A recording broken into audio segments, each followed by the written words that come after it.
तो दोस्तों, आज का एनिमे थोड़ा अलग होने वाला है। मिस्टीरियस, डार्क और हिडन मीनिंग से भरा हुआ है। इसे समझना हर किसी के बस की बात नहीं, क्योंकि इसके हर सीन के पीछे लॉजिक और डेप्थ छिपी है। तो देखते हैं तुम्हारा आईक्यू सच में उतना हाई है या नहीं जितना तुम सोचते हो। चलो शुरू करते हैं इस एनिमे का रिकैप और देखते हैं कौन इसे समझ पाता है और कौन बस देखकर निकल जाता है। तो ये स्टोरी शुरू होती है टोक्यो में मेजी एरा के 30वें साल में, जब सरकार ने एक अजीब सी पॉलिसी लागू की थी जिसमें सुपर नेचुरल बींग्स यानी राक्षस, स्पिरिट्स और घोस्ट को सोसाइटी से पूरी तरह मिटाने का आदेश था। और इसी दौर में हमारा मेन हीरो सामने आता है, वो जो थिएटर ट्रूप में डीमन स्लेयर ब्रदर के नाम से जाना जाता था। उसकी ताकत इतनी इंसेन थी कि वो अपने नंगे हाथों से किसी को भी मिट्टी में मिला सकता था। एक शो के दौरान उसने स्टेज पर ही एक क्रिकेट स्पिरिट को लिटरली वन पंच में उड़ा दिया पूरे क्राउड के सामने। और बिलीव मी, उस सीन के बाद ऑडियंस शॉक में थी, यहाँ तक कि ट्रूप का लीडर भी उसे मॉन्स्टर कहने लगा था। एक दिन बाकी दिनों की तरह स्ट्रीट्स में लोग खाने पीने की चीज़ों के लिए भाग दौड़ कर रहे थे, वहीं हमारा हीरो अपनी फेवरेट ड्रिंक खरीदने के लिए निकलता है। लेकिन जब लिकर शॉप का मालिक उसके शरीर पर पड़े काले निशान देखकर उसे गलती से डिजीज्ड समझ लेता है, तो हीरो के अंदर पुराने जख्म फिर जाग उठते हैं। याद है उस आदमी की जिसके हाथ में खूबसूरत स्टिक थी जिस पर सिर्फ एक अक्षर लिखा था, एम। वो मेमोरीज टॉर्चर जैसी थी, बॉडी और माइंड दोनों को तोड़ देने वाली। खैर वो खुद को संभालता है और आगे बढ़ता है। तभी उसकी नज़र पड़ती है कुछ गांव वालों पर जो एक छोटी सी बिल्ली को मारने पर तुले हुए थे। उन्हें लगा वो बिल्ली कोई डीमन है। किसी ने तो यहाँ तक कह दिया कि तू डीमन स्लेयर है, जल्दी से इसे खत्म कर दे। लेकिन हमारे भाई ने साफ मना कर दिया। उसने उस इनोसेंट बिल्ली को बचा लिया और भीड़ गुस्से में वहाँ से चली गई। लेकिन यहीं से स्टोरी एक वियर्ड मोड़ लेती है। उसी रात हीरो का सामना एक बड़ी बिल्ली से होता है जो असल में डीमन निकली। वो बिना टाइम गवाए अपने आइकॉनिक पन से उसे भी हरा देता है। थका हुआ वो आराम करने ही वाला था कि तभी एक औरत मेड की ड्रेस में उसके पीछे पीछे आती है, हाथ में एक अजीब केज लिए। वो उसका रास्ता रोकती है और बिना कुछ कहे एक लंबी राइफल निकाल लेती है जिस पर बायोनेट लगा होता है। लेकिन वो चाहे जितनी तेज़ हो, हमारे डीमन स्लेयर भाई से ज़्यादा तेज़ नहीं थी। हीरो ने इतनी जल्दी मूव किया कि उसने लिटरली उसकी बंदूक की नली में अल्कोहल डाल दी।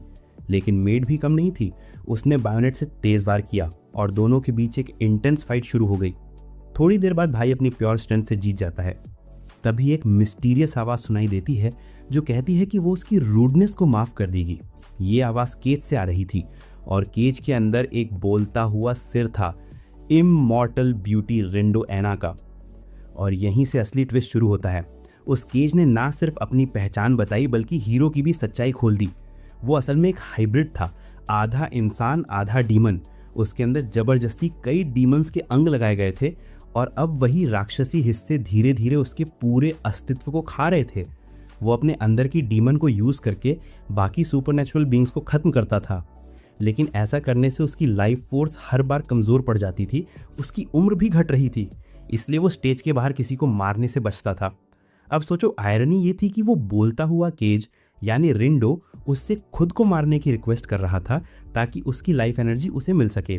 रिंडो एना जो 947 सालों से जिंदा थी, हमेशा 14 साल और 3 महीने की लड़की के रूप में बनी रही। उसके साथ हमेशा उसकी मेड शिजुको रहती थी। लेकिन अब सवाल ये था कि रिंडो का सिर्फ सिर ही क्यों बचा था, उसका शरीर कहाँ गया? असल में एक डीमन ने उसका सिर काट दिया था। डीमन के बनाए घाव कभी हील नहीं होते, इसलिए उसे मर जाना चाहिए था। लेकिन अटैकर खुद भी हाफ डीमन था, इसलिए वो बच गई। दुर्भाग्य से उसका शरीर गायब हो गया। उसने बताया कि उस मास्क्ड अटैकर ने उसका बॉडी ले लिया और उसे बस इतना ग्लिम्स दिया कि उसका मास्टर कौन है।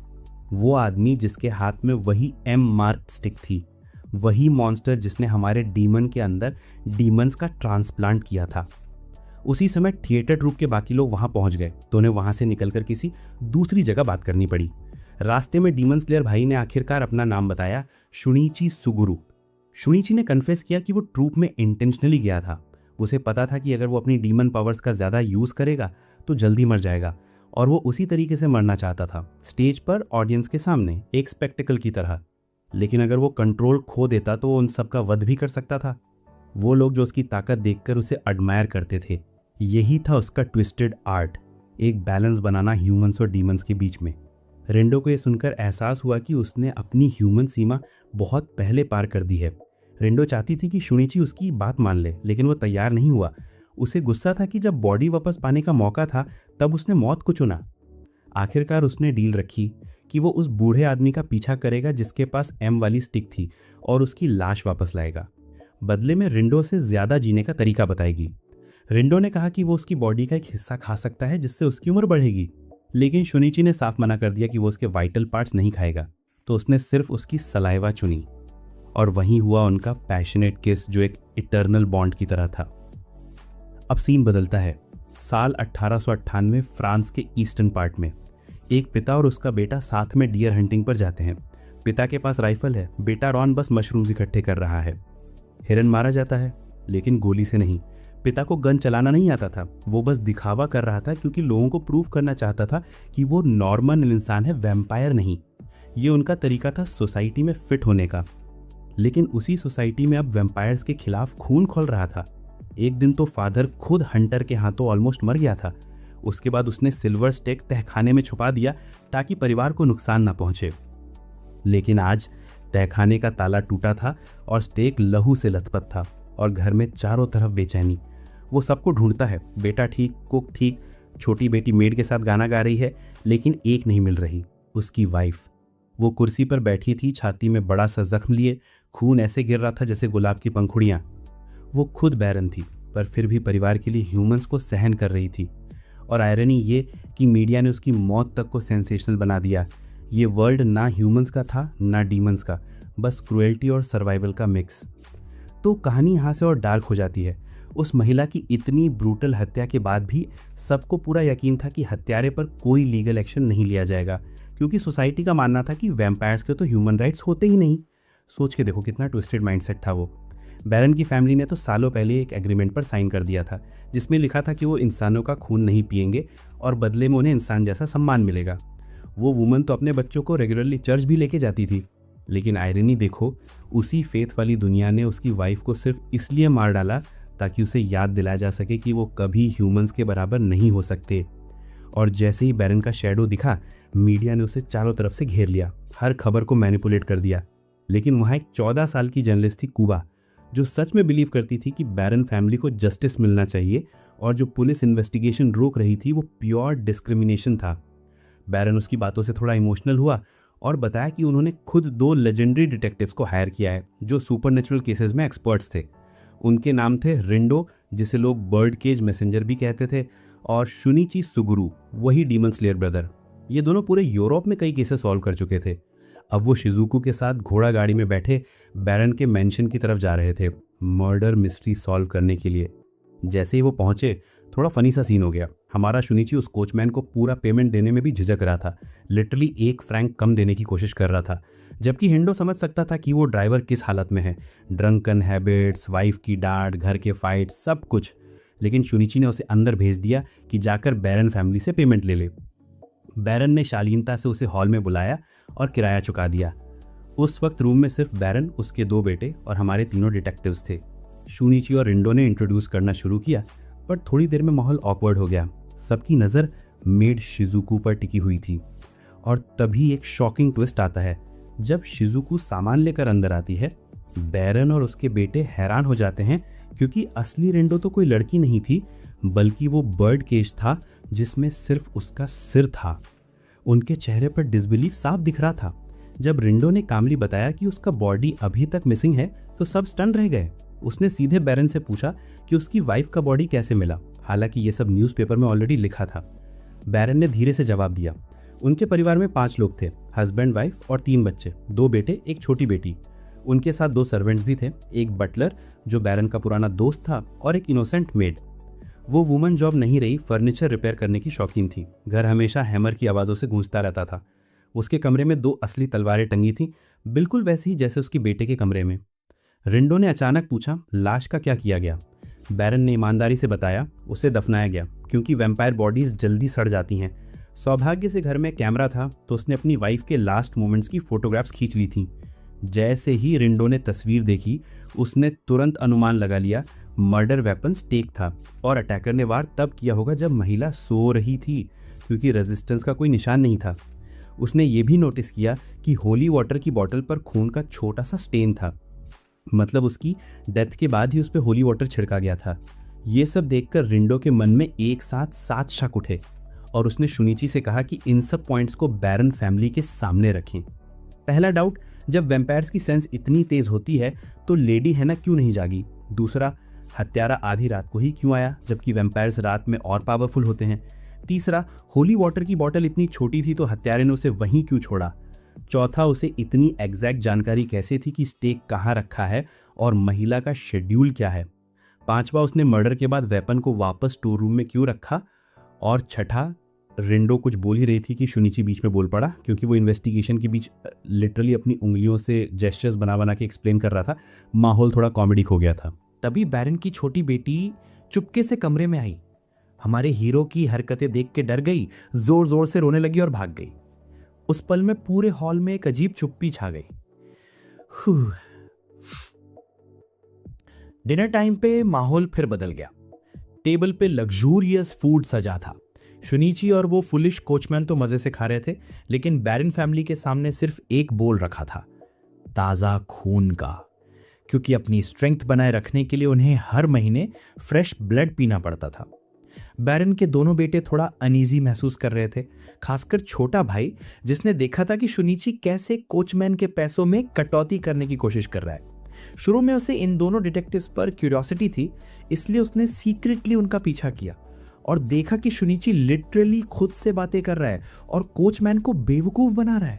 और शॉकर यह है कि शुनिची को पता था कि वो लड़का पुरानी टावर की छत पर छिपा हुआ है। उसकी शार्प इंस्टिंक्ट्स देख के लड़का दंग रह गया।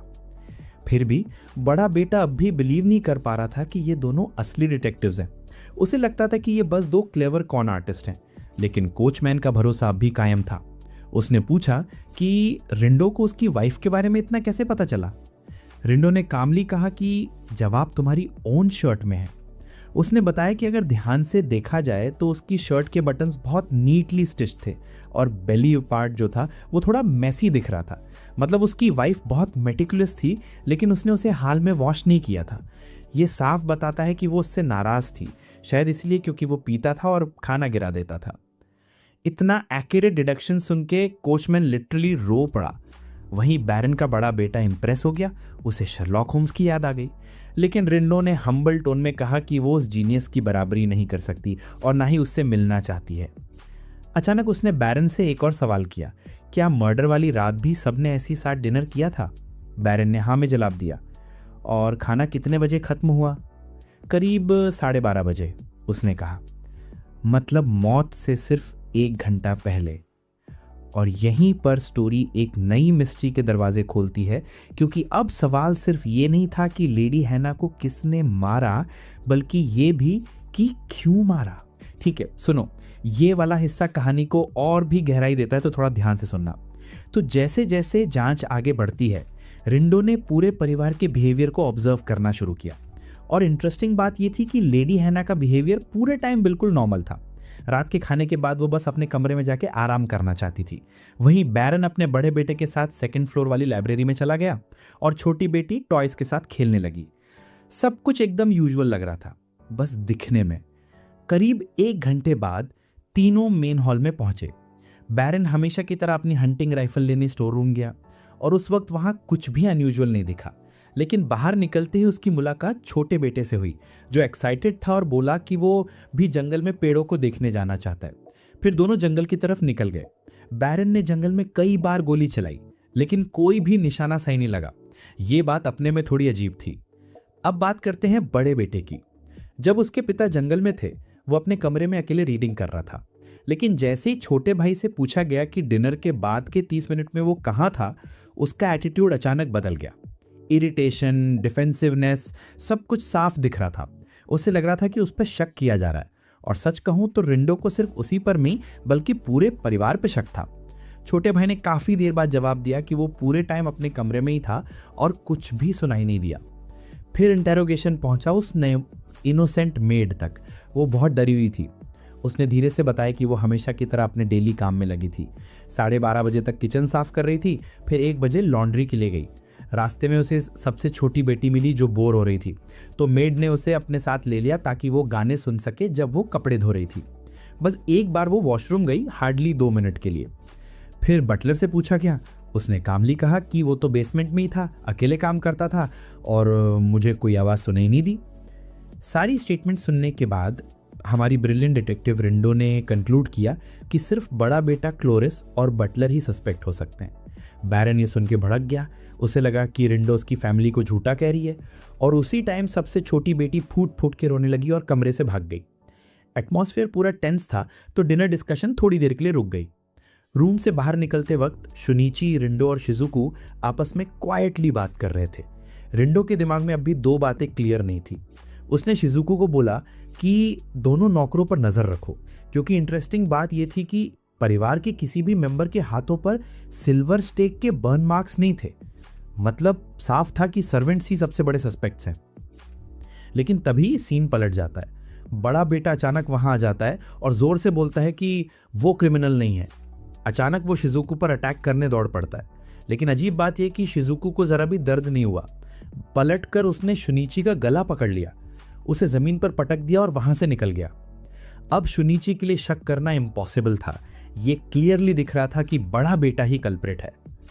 पर शिजुको अब भी डाउटफुल थी। वो मान नहीं रही थी। उसे लग रहा था कुछ और छुपा है। सीन वापस डाइनिंग हॉल में शिफ्ट होता है। मेड शिजुको बैरन के दोनों नौकरों के साथ खड़ी थी। थोड़ी देर जनरल बातें हुई, फिर शिजुको ने कैजुअली उनके काम और स्ट्रगल्स के बारे में पूछा। बटलर हल्के से मुस्कुराया और बोला कि हाँ, ये काम एग्जॉस्टिंग है, स्पेशली रात में, लेकिन 20 साल में उसे आदत पड़ चुकी है। मासूम मेड ने बताया कि वो अब भी इस रात वाले शेड्यूल की आदी नहीं हुई है, लेकिन जानवरों का खून निकालने में एक्सपर्ट है। जैसे ही बटलर वहां से निकलने लगा, शिजुको ने उसे रोक लिया, कहा कि उसे बैरन से मिलना है। पर मेड ने बताया कि बैरन तो शुनिची के साथ जंगल गया है। रिंदु शांत लहजे में कहती है, ऐसे जीव अगर किसी मॉन्स्टर के हाथ मारे जाएं तो वो भी मर सकते हैं। वो जोड़ती है कि मॉन्स्टर सबसे पावरफुल स्पीशीज नहीं है, क्योंकि उनमें खुद डिफेंस की कमी और स्टुपिडिटी ज़्यादा होती है। बैरन को अचानक एहसास होता है कि वो दो इमॉर्टल बीइंग्स जिनसे वो बात कर रहा है वही रिंडो व शुनिची हैं। लेकिन तभी कहीं से एक तीर आता है, सीधा बैरन की गर्दन पर। गुड थिंग ये कि वो एरो साधारण था, इसलिए वो बच गया। बैरन तुरंत अटाकर की तरफ दौड़ पड़ा और उसे जमीन पर गिरा दिया। तभी रिंडो और शुनिची पहुंचते हैं और बीच बचाव करते हैं। पूछताछ के बाद पता चलता है कि वो आदमी असली किलर नहीं था। वो अभी अभी जर्मनी से आया था। असल में वो बदला लेने आया था, क्योंकि उसके दोस्त ह्यूगो को, जो एक दिन पहले बैरन की हत्या करने गया था, बैरन ने ही मार डाला था। लेकिन उसे अपने दोस्त के पास सिल्वर स्टेक होने की भी खबर नहीं थी, इसलिए दोनों डिटेक्टिव्स ने उसे छोड़ दिया। अब पजल के सारे पीसेस मिल चुके थे और अपराधी वही था जिसे रिंडो ने शुरू से सस्पेक्ट किया था।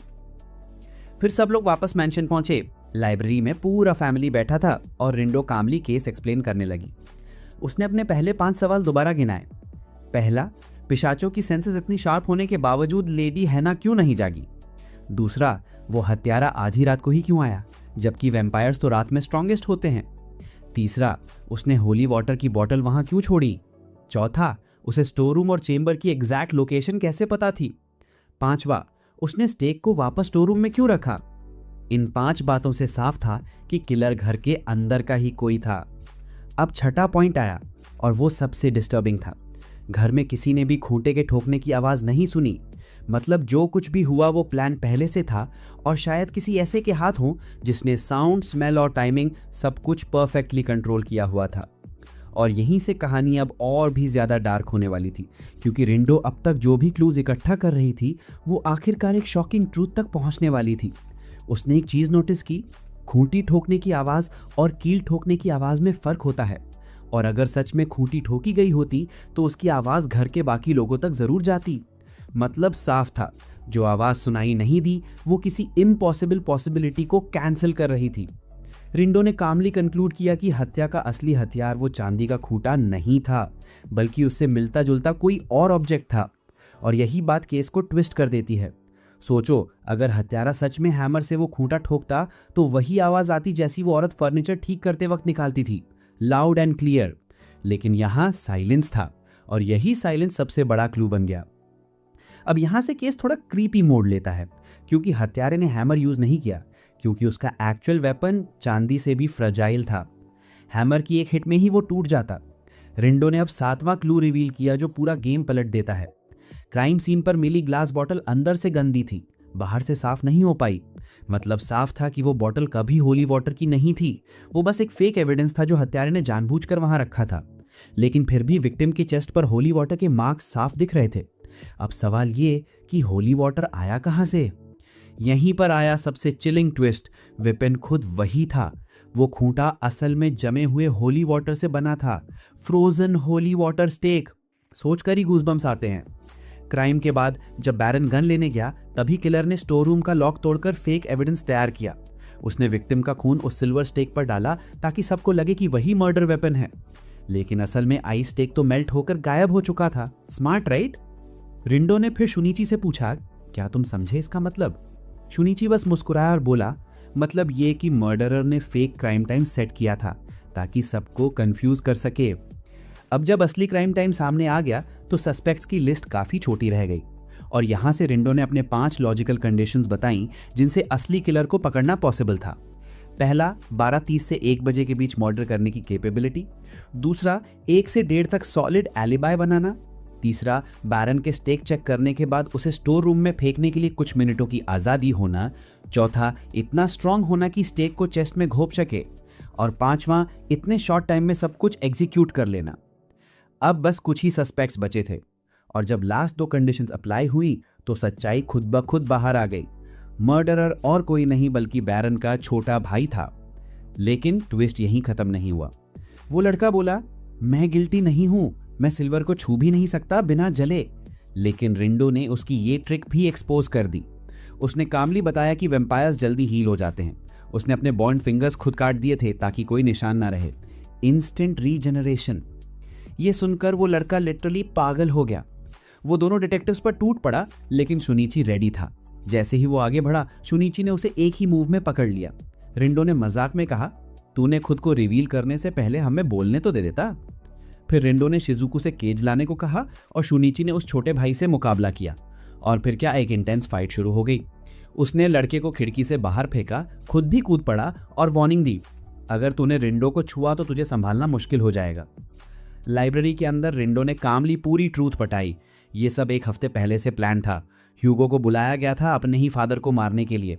उसने चर्च से होली वाटर चुराया था, उसे स्टेक के शेप में फ्रीज किया और अपनी मां पर हमला कर दिया। रिंडो ने मोटिव भी रिवील किया। उसकी नफरत ह्यूमंस के लिए थी और उसका ऑब्सेशन सुपीरियॉरिटी के साथ था। उसकी बातें सुनकर बैरन धीरे धीरे टूटने लगा। उसकी आंखों में डिसबिलीफ था। वो बस नीचे झुक गया, शैटर्ड। रिंडो ने उसे कंसोल किया, बोली शुनिची सब संभाल लेगा। और बाहर शुनिची उस एरोगेंट छोटे भाई की अच्छी खासी पिटाई कर रहा था। वो लड़का अब भी चिल्ला रहा था, सभी क्रीचर्स इक्वल हैं लेकिन वैम्पायर सुपीरियर हैं। और बस शुनिची का पेशेंस खत्म हो गया। उसने अपना डीमन स्लेयर मोड एक्टिवेट किया और उसे कुछ सॉलिड पंचेस मारे। शुनिची ने खुद रिवील किया कि वो एक हाइब्रिड डीमन है, trained by Japan's ancient demon hunting unit. ये सुनकर वो लड़का डर गया। उसके वुंड्स हील होना बंद हो गए।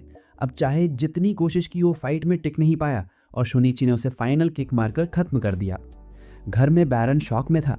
वो सोच भी नहीं पा रहा था कि उसकी फैमिली इतनी ट्रैजिक तरह से टूट जाएगी। उसने अपनी वाइफ के आइडियाज पर भरोसा किया था, लेकिन वही उसका डाउनफॉल बन गया। सीन कट होता है। जर्नलिस्ट एनी आती है इंटरव्यू लेने। रिंडो बैरन को एडवाइस देती है, अब अपनी लाइफ फिर से शुरू करो। तुम इमॉर्टल हो लेकिन जिंदगी आगे बढ़ानी होगी। फिर वो कैजुअली पूछती है, क्या तुमने उस आदमी को देखा था जिसके हाथ में एम लेटर वाला बैटन था? बैरन जवाब देता है, वो 1 हफ्ते पहले जा चुका है। फिर एनी शुनिची से पूछती है, what do you think about this case? Shunichi बस मुस्कुराता है और कहता है, बैरन अपनी वाइफ को 3 बार खो चुका है और तीसरी बार के बाद अगली बारी उसकी है। और इसी के साथ सीन शिफ्ट होता है। हम देखते हैं Eric the Phantom of the Opera एक लग्जरी शिप पर बंधा हुआ है। उसे वहां लाया है मास्टर डीफ लूपिन, वो चार्मिंग ब्लॉन्ड जो अपनी नेक्स्ट हाइस्ट की तैयारी कर रहा है। उसका टारगेट फिलियस फोर्जा के मैंशन से नाइट जूवल चुराना है, जो प्रैक्टिकली इम्पॉसिबल है। लेकिन ट्विस्ट यह है कि लंदन में शर्लॉक होम्स भी मौजूद है और इससे मिशन पहले से ही डूम्ड लग रहा था। फिर भी लूपिन कॉन्फिडेंट था, इम्पॉसिबल कुछ नहीं होता।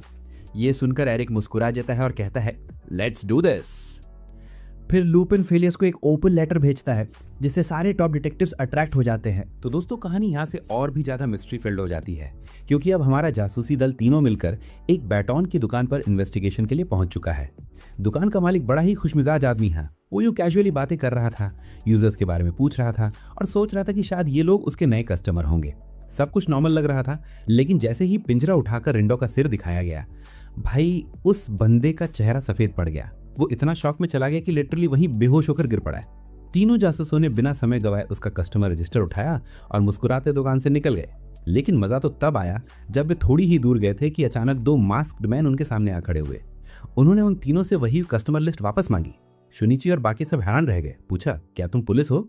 लेकिन सामने से जो जवाब आया वो और भी शॉकिंग था। उन्होंने कहा, यहाँ की पुलिस हमारी कैपेबिलिटीज का मुकाबला ही नहीं कर सकती। अब क्लियरली फाइट होने वाली थी, टेंशन हवा में तैर रही थी। शुनिची ने कामली शिजुको से कहा, तुम पिंजरा पकड़ो, मैं लड़ाई संभालता हूं। दोनों तरफ रेडीनेस का माहौल था, बस पंचेस चलने ही वाले थे कि तभी पुलिस विसल की तीखी आवाज गूंजी। असली पुलिस आ गई और नतीजा, सबको वहीं पकड़ा गया और स्टेशन ले जाया गया। अब सीन शिफ्ट होता है पुलिस कैरेज के अंदर। वहां हमारे तीनों डिटेक्टिव्स बैठे हैं और उनके साथ 2 पेटी थीव्स भी हैं जिन्हें मामूली चोरी के इल्जाम में पकड़ा गया था। और यहाँ सबसे मजेदार ट्विस्ट यह आता है कि रिंडो ने एक नजर में गेस कर लिया कि उन दोनों ने क्या चुराया था, एक पोर्सिलेन वेस। और हैरानी की बात यह कि वो वेस किसी और का नहीं बल्कि शर्लॉक होम्स और उसके साथ ही वॉटसन का था। टर्न्स आउट होम्स और वॉटसन को भी फिलियस के मेंशन बुलाया गया था एक खास केस सुलझाने के लिए।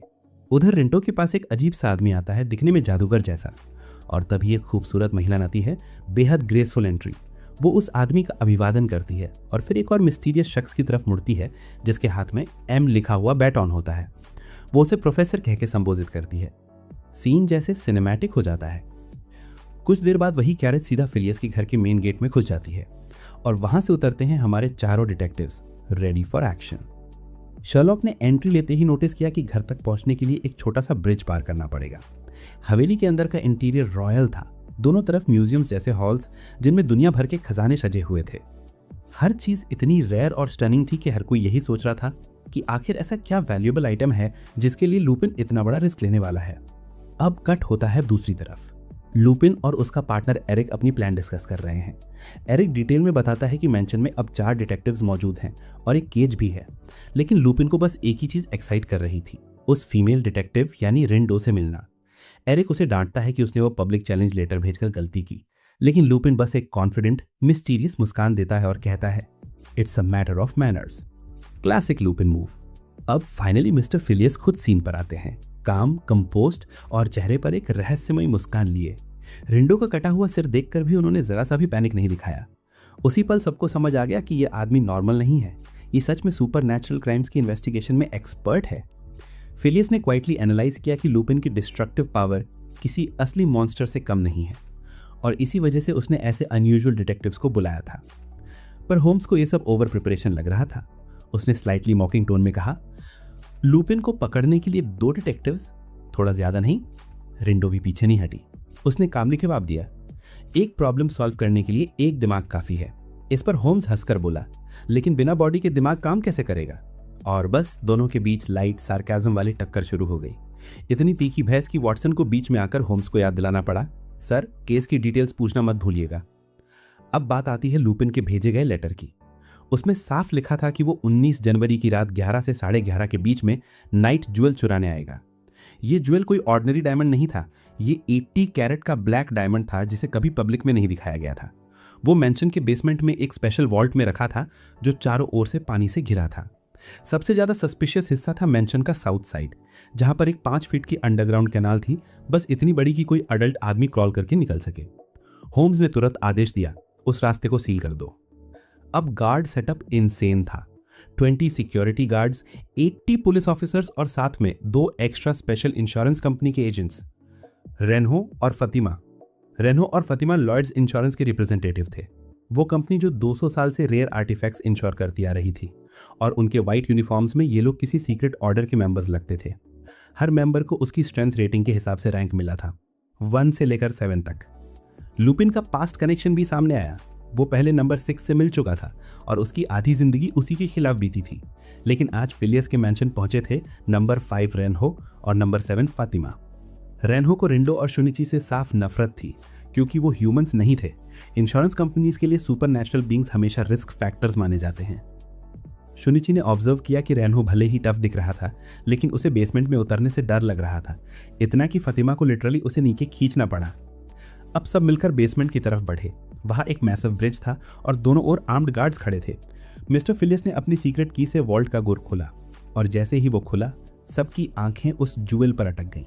वो डायमंड 14th सेंचुरी में मिला था और उस पर एक क्रीपी इंस्क्रिप्शन खुदी थी, लाल भोर खून जैसी, बैंगनी शाम लाश जैसी, रात का चांद चमकता है, मुझे कुरूप मत देखो क्योंकि मेरे भीतर एक भेड़िया है।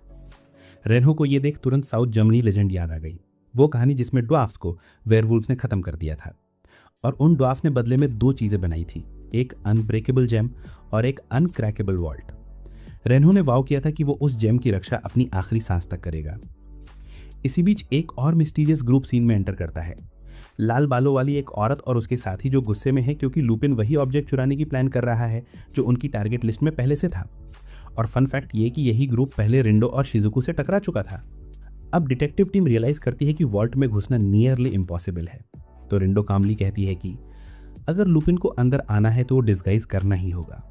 होम्स ने फिलियस को इंस्ट्रक्ट किया प्लान एग्जीक्यूट करने के लिए, जबकि शुनिची उत्सुकता से रिंडो से पूछता है कि तो तुम्हारी प्लान क्या है। रिंडो बस हल्की सी मुस्कुराती है और कहती है थोड़ी क्रेजी लग सकती है, फिर इशारा करती है इशिकावा गोमोन की तरफ और शुनिची वहीं फ्रीज होकर सोच में पड़ जाता है, क्या फिर से चोरी वाला ड्रामा शुरू होने वाला है। वो बड़बड़ाता है मेरा सामान तो वैसे ही खो गया है, अब घर में चोरी मत होने देना। तो दोस्तों सीन यहीं से स्टार्ट होता है कि शिजुको अभी गुस्से में आने ही वाली थी कि शुनिची का ध्यान अचानक एक पोटैटो सेलर की आवाज से भंग हो गया। वो तुरंत बाहर भागा चखने के लिए कुछ आलू खरीदने, जबकि शिजुको रिंडो को वैक्स म्यूजियम के रास्ते के बारे में गाइड कर रही थी। डॉक्टर वॉटसन सीढ़ियों से ऊपर ड्रैग करते हुए गया और देखा कि शर्लॉक होम्स आराम से अपने डॉक्यूमेंट्स पढ़ रहा था। वॉटसन ने पोलाइट होकर पूछा कि क्या होम्स बिजी हैं, लेकिन होम्स ने खुशी खुशी रिप्लाई किया कि उन्होंने अपने सारा काम पहले ही निपटा लिया है। ये सुनकर वॉटसन थोड़ा कंफ्यूज हुआ कि फिर आज रात क्यों मिस्टर फिलिस के घर की सिक्योरिटी प्लानिंग पर चर्चा नहीं कर रहे। होम्स ने काम अंदाज में कहा अपोजिशन हमलावर हैं और मिस्टर फिलिस की साइट में ऑलरेडी काफी गार्ड्स हैं। वॉटसन ने क्यूरियोसिटी से पूछा कि क्या होम्स को गार्ड्स पर भरोसा नहीं है, लेकिन होम्स ने मिस्चीवियस स्माइल के साथ कहा कि कल की बात अलग है, आज की बात अलग। और वो मुस्कुरा रहा था और चेस गेम जैसे अपने और लुपिन के अपकमिंग एनकाउंटर के थॉट से वो काफी एक्साइटेड लग रहा था। लेकिन उसी एक्साइटमेंट में डिस्टर्बेंस लाते हुए माइक्रॉफ्ट अनाउंस करने के लिए एंटर हुआ। ब्रदर को ग्रीट करने की बजाय वो चेयर में बैठे होम्स को देखकर इरिटेट हो गया और पूछा कि वो कौन है। होम्स ने सरकास्टिक टोन में रिप्लाई किया, क्या तुम अपने ब्रदर को नहीं पहचानते। माइक्रॉफ्ट और भी चिढ़ गया और कहा कि चेयर पर बैठा व्यक्ति हूबहू था, लेकिन वो उसका ब्रदर नहीं है। माइक्रॉफ्ट ने बताया कि उसने अपने ब्रदर को लास्ट 3 दिन पहले नेल कटिंग करते देखा था, लेकिन जो व्यक्ति चेयर में बैठा था उसके नेल्स बहुत लंबे थे। होम्स ने हंसते हुए कहा कि इससे प्रूव नहीं होता कि वो सामने वाला होम्स नहीं है, लेकिन कोई तो है जो ये कंफर्म कर सकता है कि रियल होम्स अंदर आया। चेयर में बैठे होम्स पूरी कॉन्फिडेंस के साथ अपना परिचय दे रहा था, लेकिन डोर पर खड़े होम्स ने ओपन क्वेश्चन किया, तुम लुपिन हो ना। इतना कहकर लुपिन ने मास्क रिमूव किया और एक मिस्टीरियस स्माइल दी। वापस शुनिची की तरफ आते हैं जो पोटैटो खाकर शिजुको और रिंडो के साथ वैक्स म्यूजियम में था। वो सोचने लगा कि उन्हें लंदन के वैक्स म्यूजियम में क्यों आना पड़ा। शिजुको ने बताया कि वहां एक स्पेशल एग्जीबिशन रूम है जिसे हॉरर रूम कहा जाता है, जहां रियली क्रीपी पपेट्स डिस्प्ले किए जाते हैं। शुनिची ने बताया कि उसने पपेट जैसी कई चीजें देखी और देखकर मेड शिजुको अपनी फिंगर्स क्रैक कर रही थी, ready to throw a few punches. Shunichi ने तुरंत टॉपिक चेंज किया और रिंडो से पूछा कि क्या वो होम्स के घर जाना चाहती है। एक स्ट्रेंज साइलेंस छाया जिससे वो थोड़ी वरिड हुआ, इसलिए उसने केज का कर्टन खींच लिया। केज के अंदर अचानक एक पैरेट अपीयर हुआ। पता चला कि हमारे नाइफ शुनिची ने गलती से रियल बर्ड का केज ले लिया था। इस मिस्टेक के लिए शिजुको ने उसे पंच करने में हेजिटेशन नहीं दिखाई। शर्लॉक होम्स के रूम में भी एक शार्प आर्ग्यूमेंट चल रही थी। होम्स ने वार्निंग दी कि लुपिन के जीतने की प्रोबेबिलिटी लगभग 0 है, लेकिन लुपिन ने जल्दी से रिप्लाई नहीं किया। उसने होम्स से पूछा कि क्या उसे पता है कि की किस काम की होती है। होम्स ने कहा कि की लॉक करने के लिए होती है, लेकिन लुपिन ने सरकास्टिक टोन में कहा कि की तो लॉक खोलने के लिए होती है और उसे पूरा कॉन्फिडेंस है कि अगर फॉरेस्ट उसे खोल सकता है तो कोई रीजन नहीं कि वो ना खोल सके। कॉन्फिडेंस से भरे चेहरे के साथ उसने वॉटसन और होम्स को गुड बाय कहा और मीटिंग का प्रॉमिस करते हुए विंडो से बाहर निकलकर एक फास्ट मूविंग हॉर्स कैरेज पर जंप किया। उस कैरेज को एरिक चला रहा था। उसने पोलाइटली पूछा कि क्या लुपिन ने होम्स से बात की। सुनहरे बाल वाले आदमी ने खुशी से कहा कि उन्होंने साथ में टी भी पी और 2 बीज बोने में सक्सेस रहे। ट्रेन के समय से पहले घूमने की प्लानिंग करते हुए तीनों शिजुको से ऑलमोस्ट कोलाइड ही होने वाले थे, लेकिन लकीली उन्होंने फास्ट ब्रेक लगाकर उसे बचा लिया। लुपिन नीचे जंप हुआ और सॉफ्टली पूछा कि वो क्या ढूंढ रही है।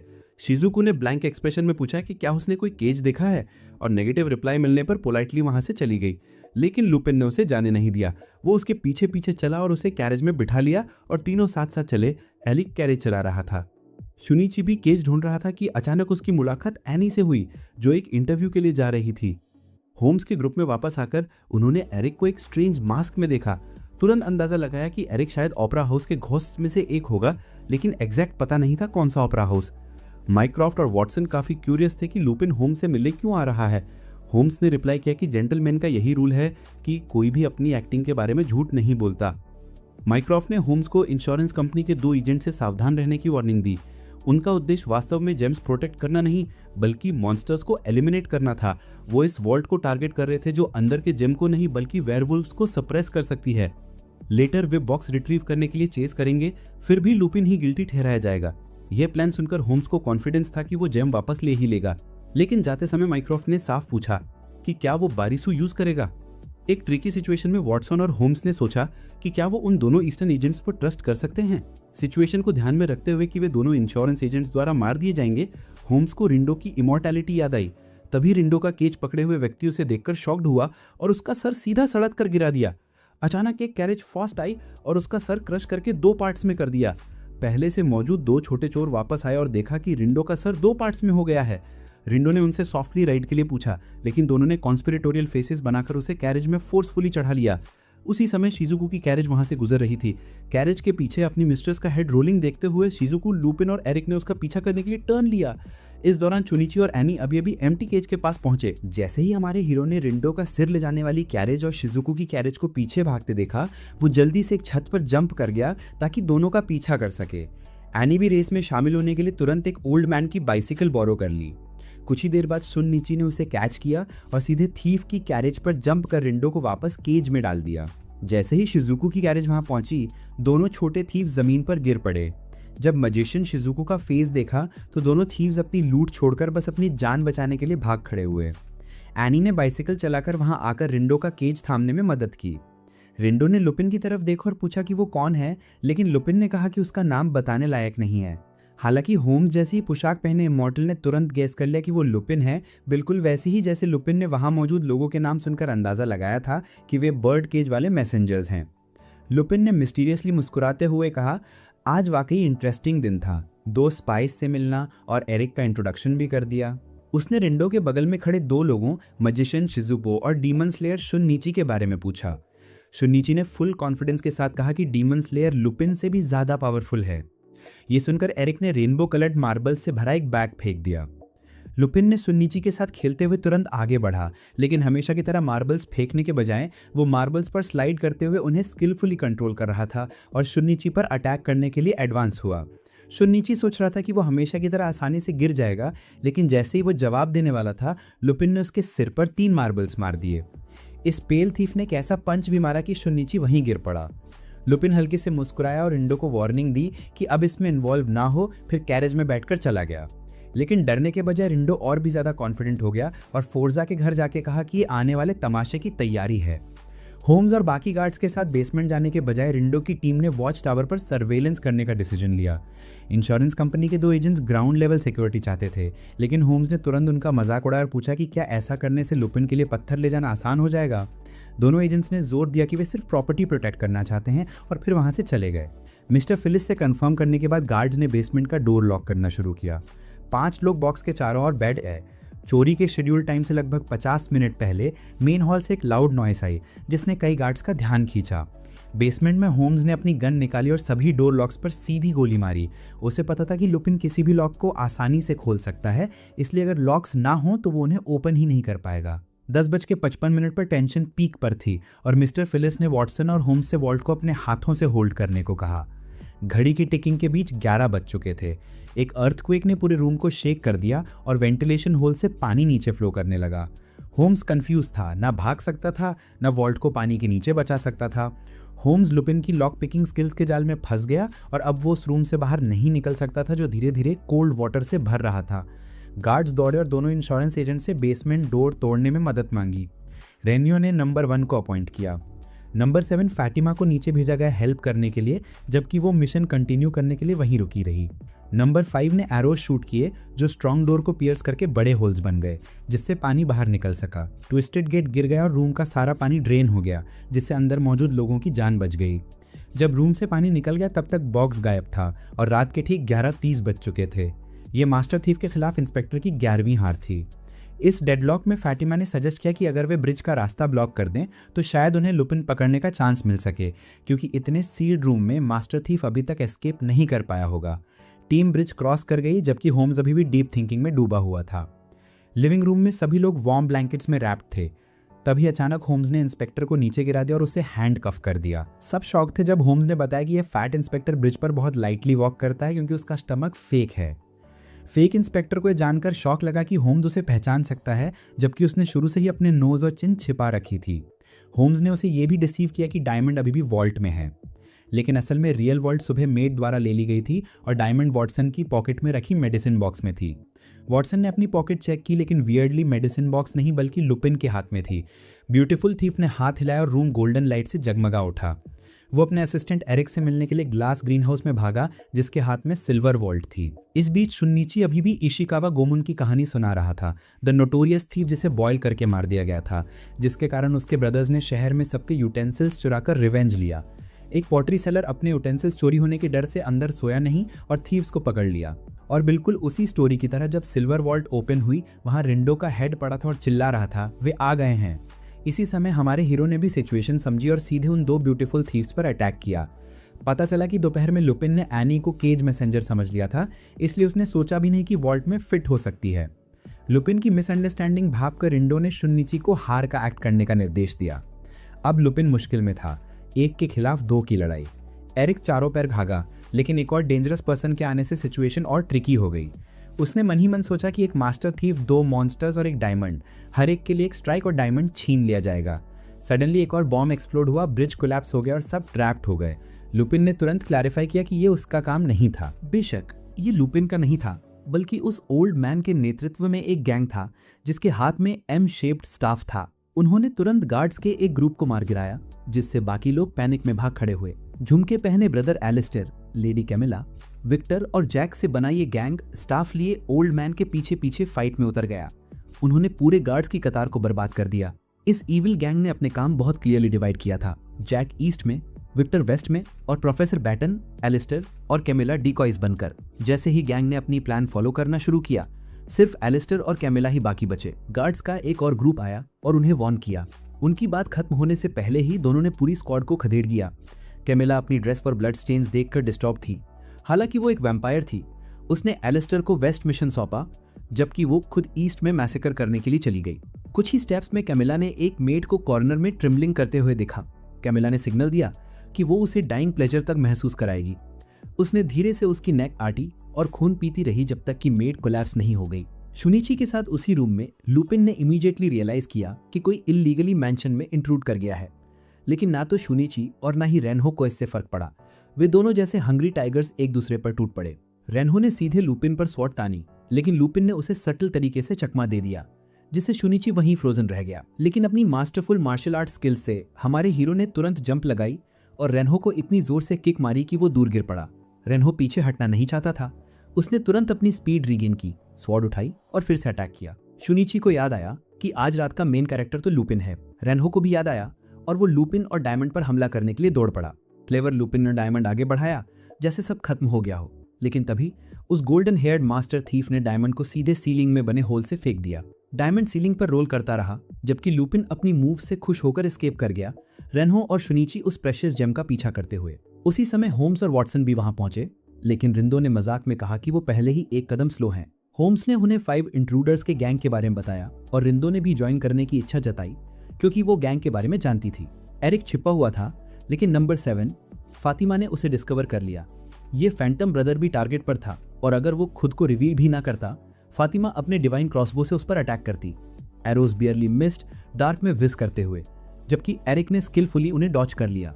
फैंटम ऑफ द ओपेरा अभी जंप ही कर रहा था कि एक एरो सीधे उसके बैक में लग गई। होम्स की तरफ भी सिचुएशन टेंस थी। हर जगह गार्ड्स की बॉडीज पड़ी थी। एक डाइंग गार्ड मदद की प्ली करता है, लेकिन उसे अलाइव बर्न कर दिया गया। इस क्रूअल एक्ट का कल्प्रिट कोई और नहीं बल्कि एक ल्यूटेंट था। उसने होम्स और वॉटसन को तुरंत रिकॉग्नाइज कर लिया, लेकिन रिंदो के बारे में कुछ नहीं जानता था। होम्स ने उसे एक हेरेटिक समझा जो अपने क्रूअल रिचुअल्स के कारण खुद को फेमस मैजिशियन कहता था। अभी वो 5% ब्रूटल गैंग का सबऑर्डिनेट था। इस मैडमैन को रियल में वेपन्स में कोई इंटरेस्ट नहीं था, बल्कि होम्स से फाइट करने और उसे मारने में ज्यादा थ्रिल मिल रही थी। उसने तुरंत अपने ओपोनेंट पर नीडल्स फेंकी। होम्स ने लेदर पैच उठाया और स्निफ करके दोनों थंब से एस्टिमेट किया कि वेपन यूज हो रहा है। फाइट बहुत इंटेंस थी क्योंकि बाद में एक स्पाई खुशी खुशी होम्स को मारकर उसे साइलेंस करना चाहता था।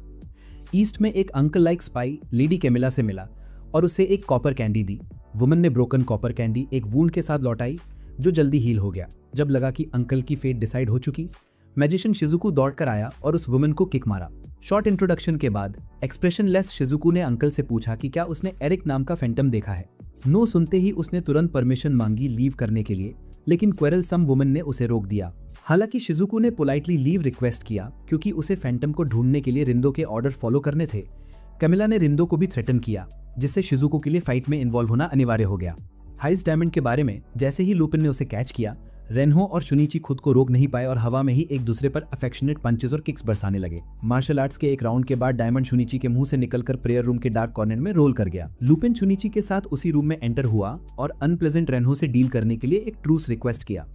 शुनिची डिकॉय बनकर आएगा और लुपिन दूसरे फ्लोर से एम्बुश लगाएगा। रेनहो अंदर आया और डायमंड को सैनिटाइज करने की बातें करने लगा क्योंकि उस पर शुनिची की सलाइवा लगी थी। शुनिची ने एक्साइटमेंट से पुराने एक्विंटेंस के बारे में बताया जो बहुत क्लीन था और बुदबुदाया। एक दिन जब वो पर्सन बाहर वॉक कर रहा था और बर्ड्स की बीट उसके सिर पर गिरी, लुपिन ने एक बड़ी टेबल फ्लिप की जो सीधे रेनहो के हेड पर गिरी, जिससे रेनहो मर गया। लेकिन लुपिन जानता था कि रेनहो को गिराने के लिए सिर्फ इतना ही काफी नहीं था। इसी तरह नंबर 7 फातिमा भी फैंटम ऑफ द ओपेरा के सामने करते समय मुश्किल में थी। उसने एरिक की कोई आवाज नहीं सुनी और उसके बीम अटैक से गिर गई। वो भी फातिमा को खत्म करने के इरादे से तेज जंप करके नीचे आई। इधर शिजुकू को कैमिला से फाइट में प्रॉब्लम हो रही थी। उसकी मूव्स कैमिला को डिसीव नहीं कर पा रही थी, लेकिन जब शिजुकू ने सीधे कैमिला पर अटैक करके सिचुएशन फ्लिप किया तो फिर चालों की जरूरत ही क्या थी। लेडी कैमिला मेड शिजुकू की डेडली अटैक से बचने के अलावा कुछ नहीं कर सकती थी। मेड ने अपनी गन फायर की, जिससे कैमिला के शोल्डर पर सिल्वर बुलेट लगा, जिससे वो और होल्ड नहीं कर सकी। कैमिला आखिरी शॉट मारने ही वाली थी, लेकिन शिजुकू ने अपने लिप्स उसकी बॉडी से टच किए, जिससे वैम्पायर वुमन अपने बॉडी के टॉक्सिक पावर्स के जरिए दूसरों को कंट्रोल करने में केपेबल हो गई। मेड बस हेल्पलेसली देखती रही जब कैमिला हाथ जोड़कर फ्लैटरी भरे शब्द बोलते हुए धीरे धीरे उसकी तरफ बढ़ी, जैसे मिठाई बनाने की इच्छा उसके कदमों में घुली हो। इसी बीच हाइलाइटर और होम्स की तरफ से भी इंटेंस गन फायर शुरू हो गई। बुलेट्स और पॉइजनस एरोज अपोनेंट्स पर बरस रहे थे, लेकिन होम्स के बुलेट्स खत्म होने के कारण वो थोड़ा वल्नरेबल हो गया था, जबकि हाइलाइटर की नीडल्स प्रैक्टिकली कभी खत्म नहीं हो रही थी। होम्स जब वॉटसन के साथ स्ट्रैटेजी पर चर्चा कर रहा था, तभी अलाइटर ने आराम से रिंदो से हीरे की क्रेविंग के बारे में बात की। उसने रिवील किया कि वो इस रूथलेस गैंग के लिए और नए मेंबर्स रिक्रूट करने के लिए वेयरवुल्फ्स खोज रहा था।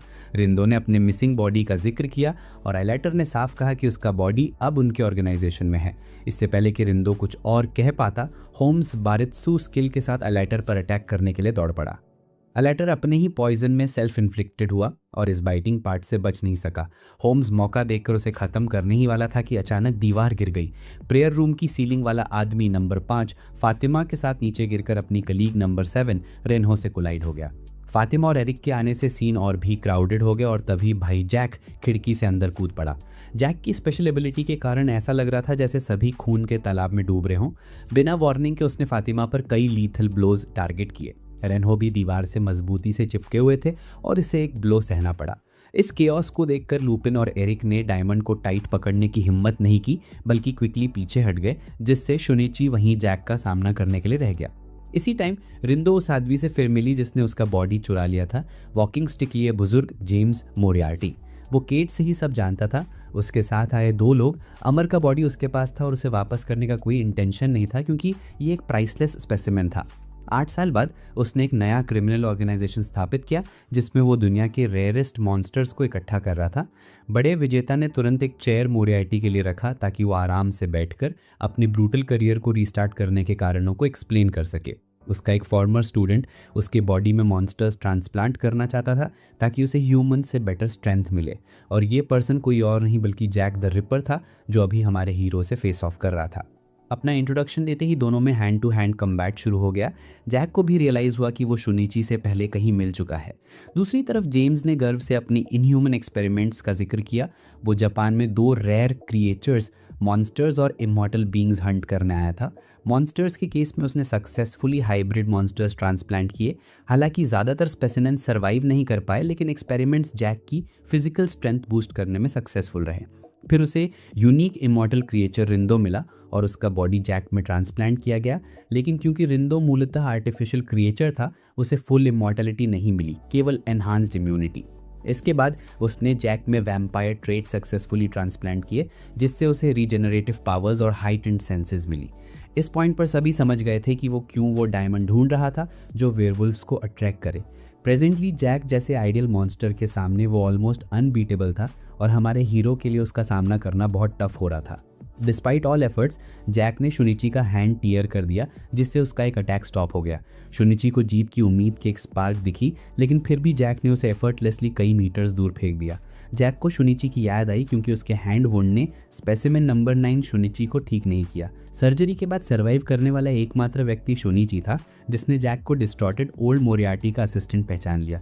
ये इमोशनल रियूनियन तब कोल्ड हो गया जब जैक ने सुना कि शुनिची लंदन में सर्कस परफॉर्म करने आया था। स्ट्राइप ब्रदर डायमंड लेकर चला गया, शुनिची को एक मिस्टीरियस स्माइल देते हुए।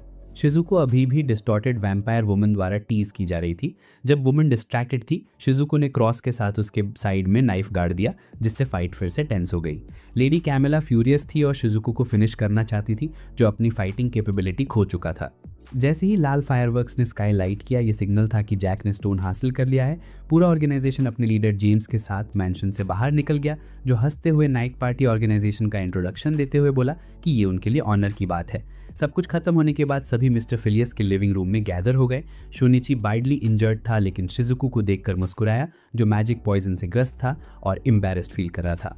लूपिन और फैंटम मेरिक ने वाटर लेवल का एस्टिमेट लगाकर सक्सेसफुली कैनाल से एस्केप कर लिया। उनके साथ वो सिल्वर सेफ भी थी, जिसे रिंदो लाना भूल गया था, जिससे डिटेक्टिव्स और मिस्टर फिलियस को बिटर डिफीट का सामना करना पड़ा। वॉर जोन के दूसरी तरफ नाइट टीम अपनी विक्ट्री सेलिब्रेट कर रही थी। वो लोग डायमंड पर ड्रिंक कर रहे थे, लेकिन सरप्राइजिंग ट्विस्ट, जैक की पॉकेट में कोई जेम नहीं था। पता चला कि शुनिची ने जैक को प्रोफेशनल पिक पॉकेटिंग का डेमो दिया था। जेम वापस उसके रियल ओनर मिस्टर फिलियस को लौटा दी गई। सभी ने मिलकर इसे अल्ट्रा वायलेट लाइट में इसकी जांच की और समझा कि ये जेम इतना पॉपुलर क्यों था। जेम के सेंटर में रेड लेटर दंतों का जंगल ग्लोइंग था, signalling bloody war against invincible night party 3 main characters के बीच में। 8 साल पहले ग्रुप जंगल में मॉन्स्टर्स का पीछा कर रहा था। उन्होंने एक वेयरवुल्फ और लड़की को क्लिफ एज तक पहुंचाया। मदर और चाइल्ड क्लिफ में छिप गए। मदर ह्यूमंस के कर्सेस के बीच अपने चाइल्ड को कंफर्ट देने की कोशिश कर रही थी। उस मैसेकर का अंत फायर में हुआ, जिसने पूरे टावर को ऐश में बदल दिया।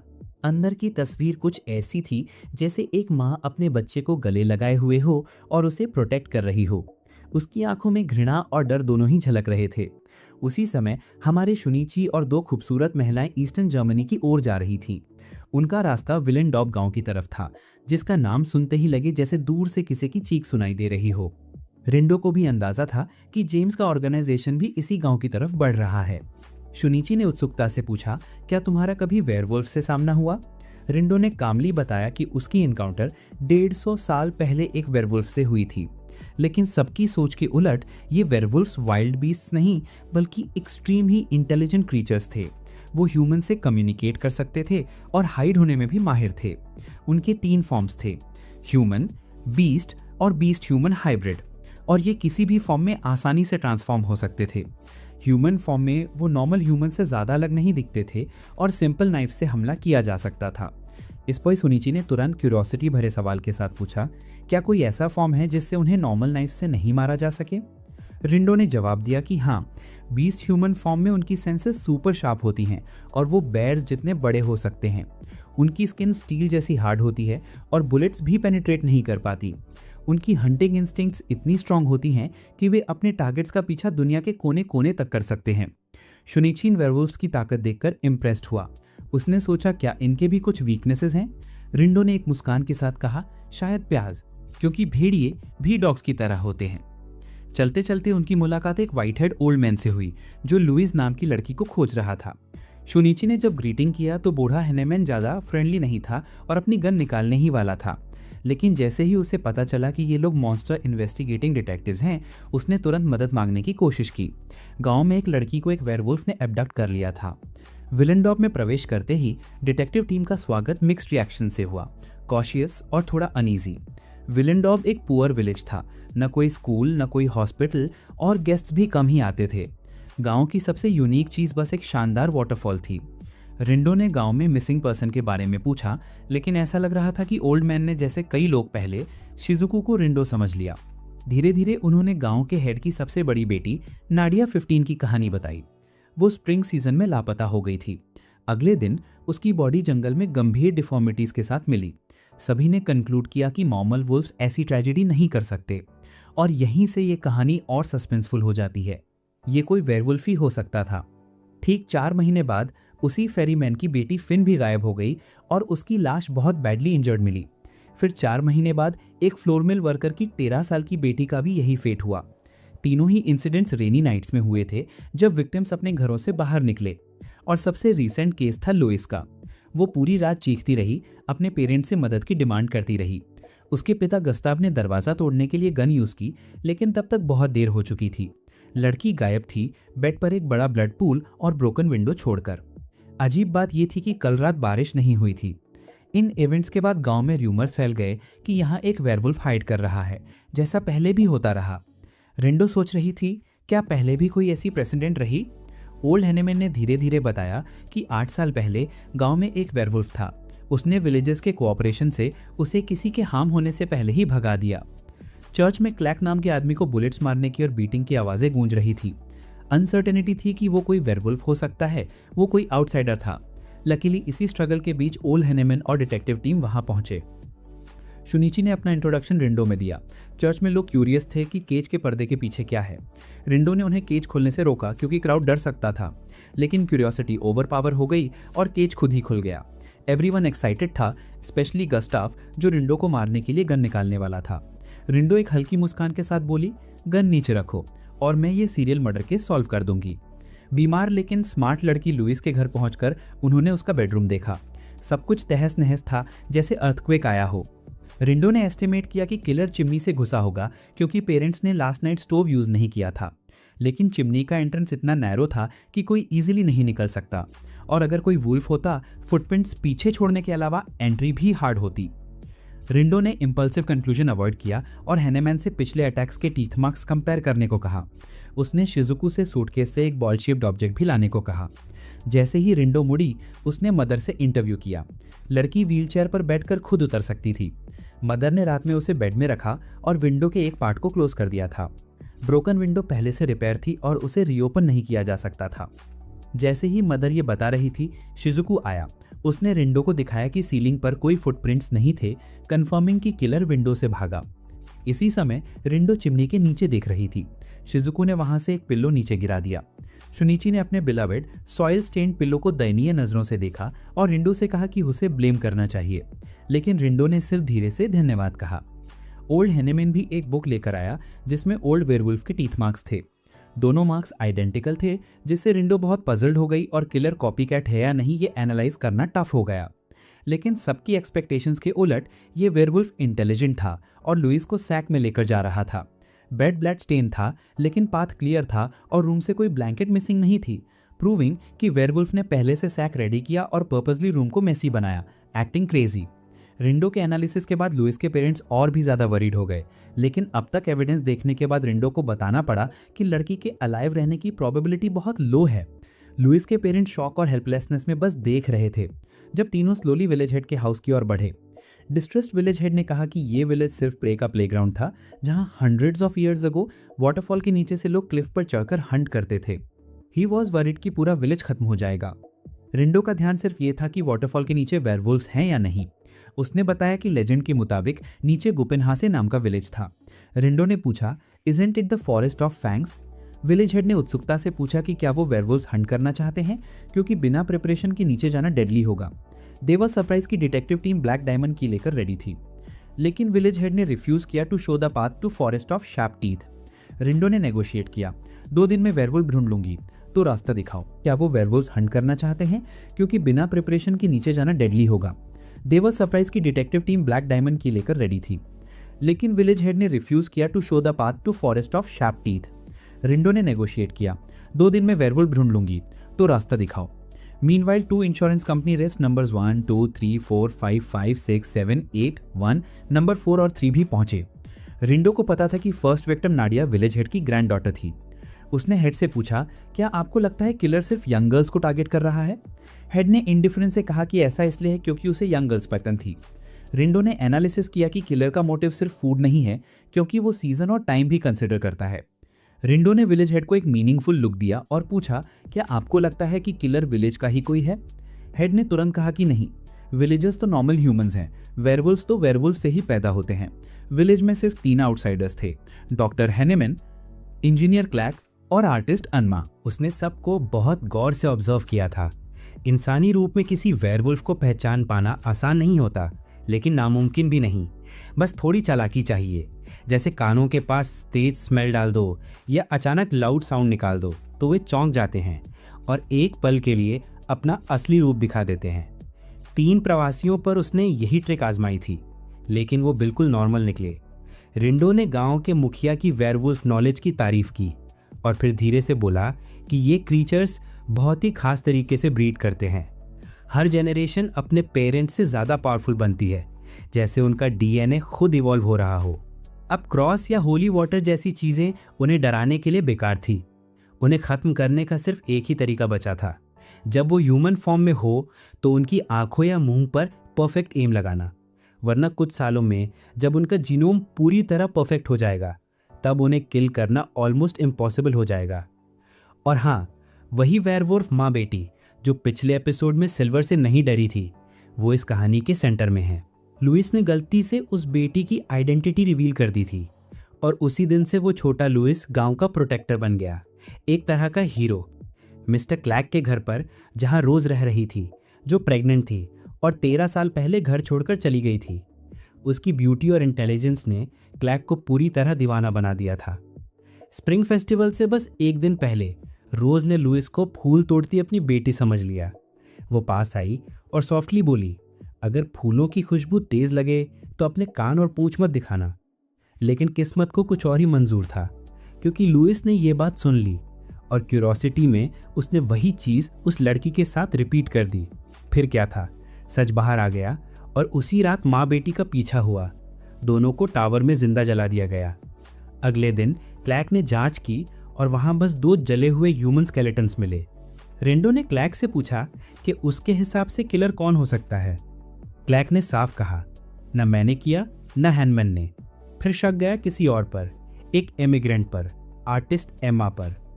एम्मा एक यंग पेंटर थी जो 5 साल पहले झरने की पेंटिंग बनाने इस गांव में आई थी। आर्ट स्कूल में पढ़ी हुई, आर्टिस्टिक फैमिली से, कम कम वो खुद ऐसा कहती थी। उसका घर ब्यूटीफुल गर्ल्स की पोर्ट्रेट से भरा हुआ था, जिनमें से ज़्यादातर वो लड़कियां थी जिनके पेरेंट्स ने उसे उनके लिए मेमोरियल पेंटिंग्स बनाने के लिए कहा था। जब रिंडो ने उससे पूछा कि क्या उसे किसी पर शक है, तो एम्मा ने बताया कि शायद सुनहले बालों वाला वो वुल्फ जिसे वो सुबह और शाम अक्सर देखती थी। वो रेयर गोल्डन फर्ड वुल्फ जंगल की दूसरी तरफ रहता था और उसे सिर्फ एम्मा ने ही देखा था, क्योंकि उसका घर गांव के बिल्कुल एज पर था। रिंडो ने उसकी बातों में कुछ गड़बड़ी नोटिस की। उसने 2 बातें ऐसी बोली जो मिसमैच थी। सबसे पहले, उसके फैमिली में कोई आर्टिस्ट नहीं था, और दूसरी, वो चारकोल पेंसिल को ऐसे पकड़ रही थी जैसे कोई रेगुलर पेंसिल पकड़े। ट्रेंड आर्टिस्ट ऐसा नहीं करते। तब रिंडो को समझ आ गया कि एम्मा ने सब खुद सीखा था। उसने अपनी बैकग्राउंड के बारे में झूठ बोला था। एम्मा मुस्कुराई, अपनी पेंसिल तोड़ दी और बोली, माँ बाप जल्दी चले गए, इसलिए शर्म आती है इस टॉपिक पर बात करने में। लेकिन उसकी आर्ट के लिए फीलिंग्स रियल थी। उसे बदलती चीज़ें ड्रॉ करना पसंद था, और हाल ही में लुइस के अंदर हुए बदलाव उसे बहुत इंटरेस्टिंग लग रहे थे। रिंडो की टीम वहाँ से निकलकर रॉयल वाटरफॉल पहुंची। उसकी खूबसूरती सच में मैस्मराइजिंग थी। वहीं उनकी नज़र पड़ी उस जले हुए टावर पर। माहौल अचानक हैवी हो गया। शिजुको ने चुप्पी तोड़ते हुए पूछा, क्या रोज सच में कभी इस गांव में रही थी? रिंडो ने कामली जवाब दिया, शायद वेयरवुल्फ विलेज में। दूर से एलेक्ट्रो और उसकी नाइट पार्टी की टीम उन्हें ध्यान से ऑब्जर्व कर रही थी। जैसे ही रात हुई, सब लोग ओल्ड हैनमैन के घर पहुंचे, उसी रात की घटना के बारे में पूछताछ के लिए। हैनमैन ने बताया कि उसने लुइस की चीखें सुनी थी, लेकिन जब तक वो अंदर पहुंचा बहुत देर हो चुकी थी। रिंडो ने अचानक पूछा, लुइस के पेरेंट्स उसके साथ कैसा बिहेवियर करते हैं? हैनमैन कुछ बोलने ही वाला था कि रिंडो खुद बोल उठा, उसकी व्हीलचेयर के आर्मरेस्ट और फुट पैडल बहुत पुराने हैं, लेकिन पुश हैंडल एकदम नया है। इससे साफ था कि उसके पेरेंट्स उसे रेयरली सपोर्ट करते हैं। फिर रिंडो ने पूछा कि लुइस कभी अकेले बाहर गई थी। हैनमैन को याद आया, 1 साल पहले जब उसके पेरेंट्स बाहर थे, वो अकेली बाहर निकली। गांव में हड़कंप मच गया था। कुछ घंटों बाद उसकी व्हीलचेयर मिट्टी में फंसी मिली। जब पेरेंट्स ने पूछा कि वो अकेले क्यों गई थी, उसने कहा वह अपनी बहन अन्मा के घर जा रही थी। हैनमैन ने गैस किया कि शायद लुइस को अपनी बनाई पेंटिंग्स बहुत पसंद थी और वो अन्मा के घर और पेंटिंग्स देखना जाना चाहती थी, लेकिन वो फंस गई, डर गई और कई दिनों तक बाहर नहीं निकली। उसी दौरान शुनिची का ध्यान बस टेबल पर रखी कुकीज़ पर था और वो खुद को एक कुकी उठाने से रोक नहीं पाई। तभी रिंडो ने हल्की सी मिस्टीरियस स्माइल दी, जैसे उसने सब समझ लिया हो। जैसे ही शुनिची ने उस हार्ड कुकी को बाइट किया, कमरे में फुटस्टेप्स की आवाज़ आई। अंदर आई इंश्योरेंस कंपनी की 2 विमेन, एम्प्लॉय नंबर 3 और 4। बिना किसी ग्रीटिंग के उन्होंने सीधे अटैक कर दिया। एक डार्क स्किन्ड आदमी ने तुरंत हैनमैन को पकड़ लिया ताकि फेयर वुमेन बाकी ग्रुप से निपट सके, लेकिन शुनिची, जो दिमाग से ज़्यादा गट्ठी थी, बिना सोचे उस फेयर वुमेन पर टूट पड़ी, जबकि मेड शिजुको ने रिंडो को पकड़कर अटैक से बचाया। नंबर 4 वाले आदमी ने रिंडो को इंसल्ट करते हुए कहा, तू तो बदसूरत है। वहीं नंबर 3, जो ब्लॉन्ड थी, एलिस, इरिटेशन में बोली कि होम्स ने पहले ही उन्हें रिंडो की लोकेशन बता दी थी। आराम करने का वक्त ही नहीं मिला था और फिर से फाइट शुरू हो गई। लेकिन रिंडो ने जल्दी सोचा और दोनों साइड्स के बीच एक डील रख दी। अगर हम एक दूसरे की मदद करें तो मैं तुम्हें भी वेयरवुल्फ विलेज की खोज में शामिल कर लूंगा। एलिस इस बात से अग्री नहीं थी। उसे लगता बस इन्हें खत्म करके स्टोन लेना ही काफ़ी है। लेकिन हमारी स्मार्ट हीरोइन ने कामली कहा, अगर नीचे जाने का कोई रास्ता नहीं है तो ये डायमंड भी सिर्फ एक पेबल है। और यहीं से कहानी एक और डीपर मिस्ट्री की तरफ मुड़ जाती है। गांव के मुखिया के साथ हुए समझौते को पूरा करने के लिए सबको 1-2 दिन और रुकना पड़ा और फाइनली तभी उन्हें वो रास्ता मिला जो सीधे वेयरवुल्फ विलेज तक जाता था। समझौता दोनों इंश्योरेंस ऑफिसर्स के साथ तय हो चुका था, तो सब अपने अपने घर लौट गए। लेकिन उसी वक्त मेड शिजुको की हालत कुछ अजीब थी। वो मजबूर थी रिंडो और शुनिची को किस करते देखने पर।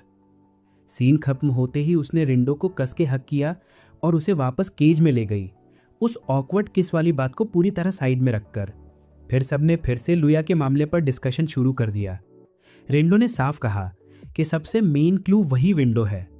ये सुनते ही शिजुको और शुनिची विंडो के दोनों तरफ खड़े हुए और जो उन्होंने देखा वो लिटरली शॉक कर देने वाला था। सामने नदी के उस पार अन्मा के घर को विलेजर्स ने चारों ओर से घेर रखा था। सब लोग उसे पकड़ने दौड़ रहे थे और अंदर अन्मा मानो पागल सी हो चुकी थी। गुस्ताव जोर से चिल्लाया। उसने अन्मा से पूछा कि उसने उसकी बेटी को क्यों ले लिया। अन्मा ने घबराकर जवाब दिया कि उसने उसे खा लिया है और वो बहुत टेस्टी है। गुस्ताव का दिमाग घूम गया। उसने गुस्से में गन निकाली और सीधे उस पर निशाना साध दिया। लेकिन अगले ही पल कुछ ऐसा हुआ जिसकी किसी ने उम्मीद नहीं की थी। वो आर्टिस्ट अचानक अपना शरीर मोड़ने लगा और देखते ही देखते एक मैसिव बीस्ट, एक इंसान और जानवर का मिला जुला रूप यानी वेयरवुल्फ में बदल गया। एलिस ने सिल्वर बुलेट चलाई लेकिन कोई असर नहीं हुआ। शुनिची और शिजुको ने कंबाइन अटैक किया। शिजुको ने अपनी शार्प सिल्वर बायोनेट से हमला किया पर वो भी बेअसर रहा। तब हमारे हीरो शुनिची ने डिसाइड किया कि वो इस गोल्डन हेड वेयरवुल्फ से अकेले लड़ेगा। पहले के मुकाबले शुनिची ने महसूस किया कि इस बीस्ट की ताकत और डिटर्मिनेशन दोनों इनसेन हैं। भीषण फाइट के बीच एलिस ने उसे पकड़कर लगातार गोलियां चलाईं, जिससे वेयरवुल्फ का ध्यान उसकी तरफ गया। ये मौका शिजुको के लिए परफेक्ट था। उसने उसकी आंखों पर निशाना लगाया लेकिन अनलकीली शॉट मिस हो गया। बीस्ट रेज में आकर सीधे रिंडो के केज पर झपटा। मेड ने 1 सेकंड भी वेस्ट नहीं किया। वो पीछे भागी और अपनी सिल्वर बायनेट से केज को पकड़कर वापस किनारे पर फेंक दिया। वेयरवुल्फ भाग निकला लेकिन शिजुको खुद बैलेंस खो बैठी और ऊंचे वाटरफॉल में गिर पड़ी। शुनिची और रिंडो बस चीखते रह गए, helpless and shattered. Scene fade होता है और एक नए दृश्य में एक लड़की नजर आती है जो वुडन प्लेटफॉर्म पर रखे कास्ट आयरन पैन पर बैठी है। एक बूढ़ी औरत उसे नन कहती है और उसके प्रेग्नेंट पेट को देखकर कहती है कि उसने वंश विच्छेद करने की कोशिश की है, यानी किसी सेक्रेड रूल को तोड़ा है। वो औरत कहती है कि वो सिर्फ इसी गांव में रह सकती है, लेकिन लड़की आर्ग्यू करती है कि वो कहीं भी रह सकती है और अगर ऐसा है तो सबको यहीं रहना चाहिए। लेकिन इसलिए पहले कि वो कुछ और कह पाती, बूढ़ी औरत ने उसे जोर से धक्का दिया। सारे लकड़ी के बीम टूट गए और वो छोटी लड़की ऊपर से गिर पड़ी। कट होता है वापस शुनिची के ग्रुप पर। शिजुको को खोने के बाद पूरा ग्रुप डिप्रेशन में था। एलिस तो इतनी फ्यूरियस थी कि उसने तीनों मेन कैरेक्टर्स को खत्म करने का इरादा बना लिया था, क्योंकि उसे लगता था कि गांव के चीफ ने सबको धोखा दिया है। लेकिन तभी डॉन हुई, सूरज की रोशनी टकराकर छनकर आई और सामने का रास्ता साफ दिखा। जैगेड फैंग फॉरेस्ट का खूबसूरत नज़ारा था। शुनिची ने डायमंड निकाला उसकी जांच के लिए और सब उसी दिशा में निकल पड़े। अब वो सिर्फ 4 नहीं थे, द नाइट ग्रुप भी हरकत में आ चुका था। दूसरी तरफ लकी मेट शिजुको की आंखें खुली। वो एक इंसान और एक रेड वुल्फ के बीच लेटी थी। तभी एक वाइट हेड लड़की अंदर आई। उसका नाम नोरा था। उसने देखा कि शिजुको जाग चुकी है तो उसने साथ सो रहे दोनों को उठा दिया। कुछ ही पलों में वो रेड वुल्फ एक stunning red head woman vera में बदल गई। साथ ही में जेंटल सिस्टर कैरा भी उठ गई। वेरा किसी क्वीन नाम के आदमी को कॉल करना चाहती थी, लेकिन नोरा ने मना कर दिया, क्योंकि उसे पता था कि शिजुको क्रिमिनल नहीं है। असली अपराधी वो था जिसने पिस्टल के इस्तेमाल किया था। फिलहाल उन्होंने शिजुको के सारे वेपन्स जब्त कर लिए थे। असल में नोरा ने ही दोपहर को शिजुको को बचाया था, उसे वापस लाई और अपनी दोनों सोई हुई दोस्तों से कहा कि वो उसे वार्मथ दें। शिजुको को अजीब लगा जब नोरा ने उससे नैप लेने को कहा, जबकि वो रात का वक्त था।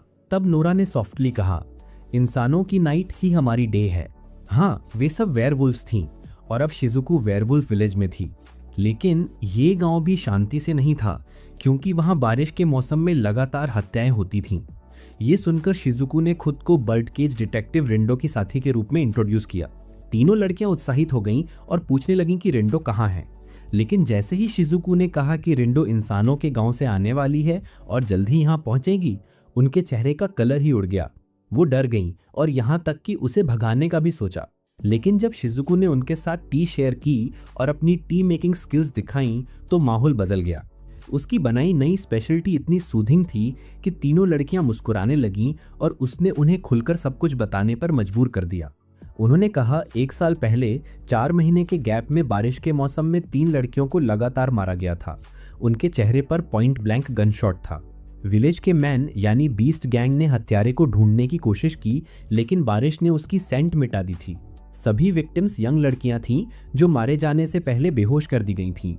शिजुको ने क्यूरियोसिटी से पूछा, ऐसी कौन सी गन है जो साउंडलेस होती है? वो बोली, अगर कोई इंट्रूडर सच में विलेज में है तो किसी को नोटिस क्यों नहीं हुआ? नोरा थोड़ी इरिटेट हुई। उसने पूछा, तुम्हारा मतलब क्या है? पर शिजुको ने कुछ नहीं कहा, बस जाने की परमिशन मांगी। बाकी दोनों लड़कियां घबरा गईं। उन्हें डर था कि बाहर निकली तो बीस्ट गैंग उसे पकड़ लेगी। इसलिए उन्होंने प्लान बनाया कि उसकी सेंट मिटाने के लिए किसी वाटर सोर्स का यूज किया जाए ताकि एस्केप सेफ रहे। फाइनल प्लान ये था, शिजुको ईस्ट की ओर लेक की तरफ जाएगी, जबकि नोरा वेस्ट साइड में बीस्ट गैंग को डिस्ट्रैक्ट करेगी। रेड हेड सिस्टर और ब्लैक हेड सिस्टर ने शिजुको को ड्राई ग्रास के ढेर में छिपाया और उसे ईस्ट की ओर पुश कर दिया। उन दोनों ने बात की कि यहाँ की लड़कियां कभी विलेज से बाहर नहीं जाती, और अगर जाती भी हैं तो बीस्ट गैंग उन्हें पकड़ लाती है, क्योंकि ये सब लड़कियां प्रीस्टेसेस थीं। 13 साल से ऊपर की हर लड़की को कॉलर पहनना पड़ता था, जो उनकी पहचान थी, और उन्हें विलेज एल्डर के ऑर्डर्स फॉलो करने होते थे। नोरा खुद 4 साल की उम्र में इस वेयरवुल्फ विलेज में भाग आई थी और अगले हफ्ते वो ऑफिशियली वुमन बन जाएगी। लेकिन जैसे ही वो दोनों बात कर रही थीं, अचानक उन्होंने सामने देखा बीस्ट गैंग खड़ी थी और अब सीन बदल चुका था। ओरिजिनल प्लान पूरी तरह उलट चुका था। कारा जल्दी से कुछ सोचती है और सबको बताती है कि उसे बस एक सोफा बनाना है, इसलिए वो ढेर सारी सूखी घास ढो रही है। लेकिन जैसे ही वो वहां से निकलने वाली होती है, अचानक वाइल्ड बीस्ट के गैंग का एक मेंबर उसके कार्ट के व्हील में स्टिक घुसा देता है और बस एक पल में कार्ट पलट जाती है। तभी सबको शॉक लगता है क्योंकि अंदर शिजुको छिपी होती है। गांव के लोगों ने इंसानी सेंट सूंघी और 1 सेकंड में वो लोग वेयरवुल्व्स में बदल गए। माहौल टेंशन से भर जाता है। शिजुको तुरंत पीछे की ओर जंप मारती है, एकदम फ्लेक्सिबल मूवमेंट के साथ। काम और कंपोस्ट मेड ने भी तुरंत रिएक्शन दिया। उसने नियर बाय पड़ा वेपन उठाया और हवा में स्पिन करते हुए काउंटर अटैक करने की कोशिश की। सीन सिनेमैटिक लग रहा था। हवा में डांस करते हुए शिजुको ने फाइनली सॉफ्टली ग्राउंड को टच किया। लेकिन प्रॉब्लम ये थी कि वो गांव के बीचों बीच लैंड कर चुकी थी। अब पूरा वेयरवुल्फ गांव उसे घेर लेता है। शिजुको को मजबूर होकर अपना वेपन नीचे रखना पड़ता है और अपनी फेट एक्सेप्ट करनी पड़ती है। उस गैंग का लीडर क्वीन आगे बढ़कर पूछताछ शुरू करता है और कारा और वेरा से सवाल करता है। दोनों तो डर से कांप रही होती हैं, तो शिजुको खुद बोल पड़ती है, मैं यहाँ वेयरवुल्फ गांव को ऑब्जर्व करने आई थी। वो बताती है कि जब उसने दोनों लड़कियों को सूखी घास धकेलते देखा तो खुद को छिपाने के लिए अंदर घुस गई। लेकिन क्वीन इतना नाइव नहीं था। उसने तुरंत पकड़ लिया कि ये झूठ है, क्योंकि मेड ने गांव की ट्रेडिशनल आउटफिट पहनी हुई थी। इससे पहले कि कोई कुछ समझ पाए, गांव की बूढ़ी लीडर रया वहां पहुंच जाती है। उसने किसी की बात नहीं सुनी। बिना एक पल गवाए उसने डिसीजन दे दिया, शिजुको को मार दो। लेकिन वेरा ने हिम्मत दिखाई और उसने रया को रोका और कहा कि नोरा ने शिजुको को बचाया था। ये सुनकर रया थोड़ा रुक गई, क्योंकि नोरा का नाम गांव में रिस्पेक्ट से लिया जाता था। फिर उसने तुरंत एग्जीक्यूशन रोक दिया और कहा कि पहले पूछताछ की जाएगी। लेकिन इस गांव में इंटेरोगेशन का तरीका भी अजीब था, थोड़ा क्रीपी भी था। उन्होंने शिजुको को एक ह्यूज वुडन प्लेटफॉर्म पर बिठाया। उसके नीचे हिडन ट्रैप मैकेनिज्म था। अगर वो झूठ बोलती तो फ्लोर खुल जाता और उसे पनिशमेंट मिलती। इस ट्रायल को लकड़ी की पहाड़ी कहा जाता था और ये सिर्फ उन लोगों के लिए यूज होती थी जिन्होंने सीरियस क्राइम किया हो। रया ने पूछताछ शुरू की। सबसे पहले नाम पूछा। शिजुको ने कामली कहा, शिजुको। फिर सवाल आया, यहां क्यों आई हो? शिजुको बोली, बस संयोग से आ गई। बस इतना सुनते ही बूढ़ी रया ने अपनी लाठी जोर से जमीन पर मारी और नीचे के कुछ बीम्स हटा दिए गए। प्लेटफॉर्म हिल गया। शिजुको थोड़ा लड़खड़ा गई और तभी ऊपर से एक बड़ा आयरन केज गिरा, जिसने उसे पूरी तरह घेर लिया। ये कोई नॉर्मल केज नहीं था, ये था फियर केज, एक साइकोलॉजिकल ट्रैप। रया लगातार पूछ रही थी कि शिजुको का असली उद्देश्य क्या है। बार बार ये इंप्लाई कर रही थी कि वही कल्प्रिट है। अब कारा और वेरा चुप नहीं रह पाई। दोनों आगे बढ़ी और बोली कि शिजुको दोषी नहीं है, क्योंकि नोरा ने साफ कहा था कि शिजुको की गन अलग थी। इस पर रया ने फिर सवाल किया, तो फिर वो बंदूक लेकर यहां क्यों आई? शिजुको एक्सप्लेन करने की कोशिश करती है, लेकिन फिर से एक बीम हटाई जाती है। सीन में टेंशन बढ़ती जा रही थी। तभी नोरा और कारा फिर खड़ी हो जाती हैं और कहती हैं कि शिजुको का मास्टर इस केस को सॉल्व करने में मदद कर सकता है, लेकिन रया को ह्यूमन से कोई हेल्प नहीं चाहिए। शिजुको कामली जवाब देती है, मेरा मास्टर ह्यूमन नहीं है और वो जल्द ही यहाँ आएगा असली क्रिमिनल को ढूंढने। लेकिन इससे पहले कि कोई रिप्लाई आता, गांव में अफरा तफरी मच जाती है। बारूद और खून की गंध हवा में फैल जाती है। सबको खबर मिलती है कि नोरा मर चुकी है। और सबसे अजीब बात यह थी, बारिश भी नहीं हो रही थी। गांव के लोग और रया तुरंत वहां पहुंचते हैं। नोरा के बॉडी को देखकर सबका दिल टूट जाता है। बाकी लोग क्लूज ढूंढने लगते हैं। उन्हें इंसानी खून की गंध तो आती है, लेकिन ट्रेल कुछ ही दूरी पर खत्म हो जाती है। कोई नहीं जानता था कि आगे क्या हुआ। अब चीफ ने शिजुको पर ही आरोप लगाया, लेकिन सब जानते थे कि वो झूठ है। कारा और वेरा की आंखों में आंसू थे। उन्होंने शिजुको की तरफ देखा और कहा, अब तू ही बता डिटेक्टिव, अब क्या करें? शिजुको ने डीप ब्रेथ लिया और खुद केस सॉल्व करने का फैसला किया। वो सीन ऑब्जर्व करती है और जल्द ही उसे रियलाइज होता है कि नोरा को यहाँ मारा नहीं गया था, उसे घसीटकर यहाँ लाया गया था, क्योंकि आसपास खून के छींटे नहीं थे। सब शॉक थे। किसी ने पूछा, तो गोली की आवाज क्यों आई? अगर वो थ्योरी सही है तो 2 गोलियां चलनी चाहिए थी। तभी शिजुको ने ट्री ट्रंक पर नया बुलेट मार्क देखा, जो अभी भी गर्म था। सुराग मिल गया था, लेकिन पजल अभी भी अधूरी थी। उसने धीरे से कहा, काश मिस रिंडो यहाँ होती, वो इसे सॉल्व कर सकती थी। लेकिन अब गांव के लोगों का सब्र टूट गया था। वो बोले, काफी हो गया, इंसान पर अब भरोसा नहीं किया जा सकता। उन्होंने तय किया, गांव में घुसे किसी भी आउटसाइडर को मार दिया जाएगा। और जैसे ही ये फैसला लिया गया, दूसरी ओर रिंडो, शुनिची और 2 इंश्योरेंस एम्प्लॉइज जंगल में एंट्री कर रहे थे। शुनिची अपने यूजुअल बकबक और जोक से माहौल हल्का बनाए हुए था, लेकिन ज्यादा देर तक नहीं। रात की पार्टी से नीचे विक्टर दौड़ता हुआ आया। उसने एलिस को किक मारी और वो चट्टान से नीचे गिर गई। लकीली काय ने अपनी चेन से उसे वापस ऊपर खींच लिया। एलिस ने तुरंत कंट्रोल लिया और विक्टर पर गोली चला दी, लेकिन उस आदमी के कांसे और लोहे जैसे शरीर पर कोई असर नहीं हुआ। सीन फिर से इंटेंस हो जाता है। विक्टर ने शिजुको को पकड़ लिया और दोनों क्लिफ से नीचे गिर पड़ते हैं। नॉर्मली लगता कि अब एपिक 1-on-1 बैटल होगा, लेकिन नहीं, दोनों सरप्राइजिंगली सेफली लैंड करते हैं। रिंडो धीरे से विक्टर को थैंक्स कहती है, क्योंकि उसने इंश्योरेंस एजेंट से उन्हें बचाया था। शुनिची उसे उठाकर जाने लगता है, लेकिन विक्टर उसे उठा लेता है और पूछता है कि वेयरवुल्फ गांव कहाँ है। रिंडो जवाब देने से मना करती है और दोनों के बीच फिर से कॉन्फ्लिक्ट शुरू हो जाता है। रिंडो कहती है शिजुको से दोबारा मिलने तक युद्ध विराम। विक्टर मान जाता है, लेकिन बदले में एक डायमंड मांगता है कोलैटरल के तौर पर। फिर वो शुनिची को टॉन्ट करता है, लेट पहुंचने के लिए ब्लेम मुझे क्यों दे रहे हो। शुनिची बस हंसकर वहां से चला जाता है। विक्टर फिर आराम से लेट जाता है, फ्रेश एयर का मजा लेते हुए, और धीरे धीरे नींद में चला जाता है। दूसरी तरफ गांव में नोरा का फ्यूनरल चल रहा था। माहौल बेहद हैवी था। शिजुको को कैद कर लिया गया था और वो बस एक छोटी सी खिड़की से फ्यूनरल देख पा रही थी।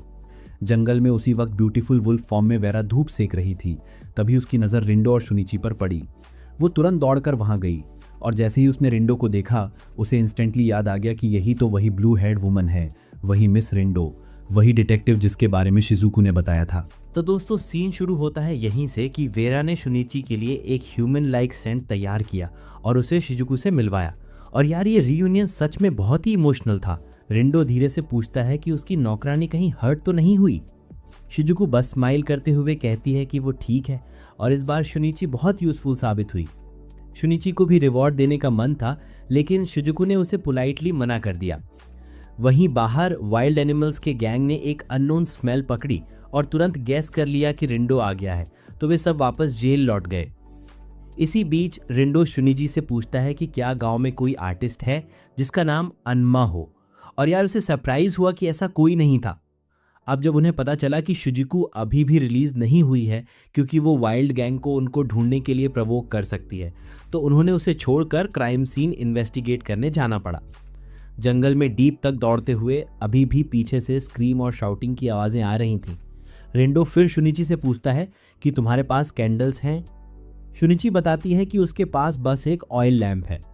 रिंडो कहता है बस यही मेरी प्लान के लिए काम आएगा। उस पेड़ के पास से गुजरते हुए जिस पे गोली मारी गई थी, रिंडो शुनिची से कहता है कि वो ब्लड स्टेन्स ऑब्जर्व करे और उस वियर्ड रॉक के चारों तरफ एक्सप्लोर करे। पैक ऑफ वुल्फ्स आ गए, लेकिन रिंडो चिल था। बस शुनिची को रॉक के चारों तरफ चेक करने को कहा।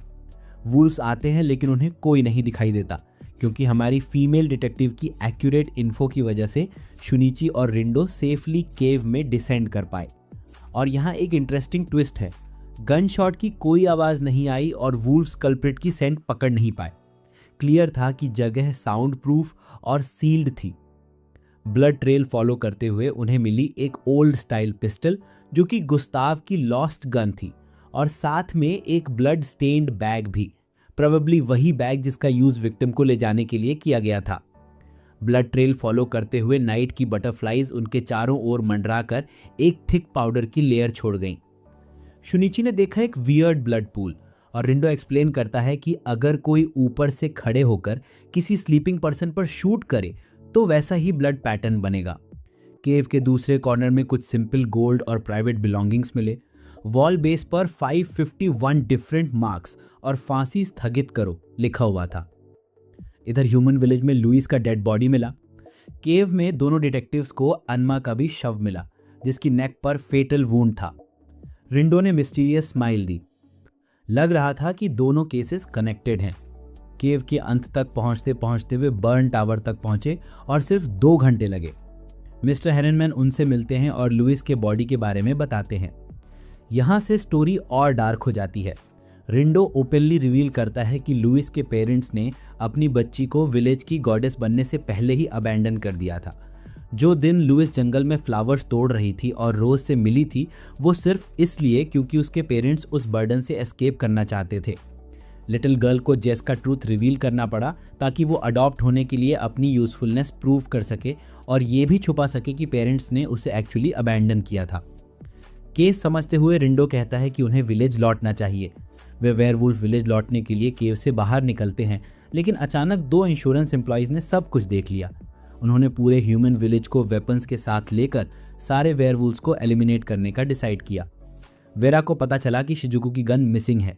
उसने कस्टडी ऑफर की ताकि वाइल्ड गैंग का कोई मेंबर उसे ढूंढ ना पाए, लेकिन ऑब्वियसली ये सिर्फ एक क्लेवर ट्रिक थी। वेरा हमारी हीरोइन और रिंडो को शिजुको रेस्क्यू और उसकी गन वापस करने के लिए गाइड करती है।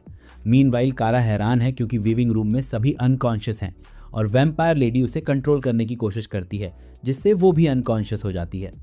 वाइल्ड गैंग को ये ट्रिक कैच हो जाती है और क्विन डिसाइड करता है कि पूरे मेन टीम से निपटना होगा। नाइट पार्टी में विक्टर और अल्टर रिलैक्स होकर बातें कर रहे थे, जबकि शुनिची बिल्कुल भी रिलैक्स नहीं था। उसे 3 पावरफुल वुल्फ्स को हैंडल करना था, लेकिन मेन कैरेक्टर की स्ट्रेंथ के हिसाब से शुनिची के लिए सिर्फ 3 नहीं बल्कि 30 वुल्फ्स भी कोई इशू नहीं थे। उसने हर वुल्फ को प्यार से एक पंच मारा और तीनों अनकॉन्शियस हो गए। रिंडो ने नोटिस किया कि वुल्फ्स की स्क्रीम्स नहीं आई, मतलब उसकी प्लान सक्सेसफुल रही। वेरा को नॉर्थ ईस्ट से एक वियर्ड स्मेल आती है, लगता है ब्लड की। जब दोनों इंश्योरेंस एम्प्लॉइज वेयरवुल्फ विलेज का मैसेकर करके खुश हो गए तो उन्होंने पूरे ह्यूमन विलेज को भी अटैक कर दिया और आग लगा दी। वुल्फ्स की मदर और चाइल्ड को फायर में फेंकते हुए मिस्टर हेनेनमैन स्टन्ड थे, जैसे उन्हें प्रीमोनिशन हो गया हो। बट ह्यूमन विलेजर्स और ये एम्प्लॉइज ही एनिमीज नहीं थे। विक्टर और अल्टर ने अपने एंसेस्टर से मिलने के लिए डजन ऑफ वेयरवुल्व्स भेजे। फियर से विलेज हेड रिया ने सबको एक क्राउड में इकट्ठा कर लिया।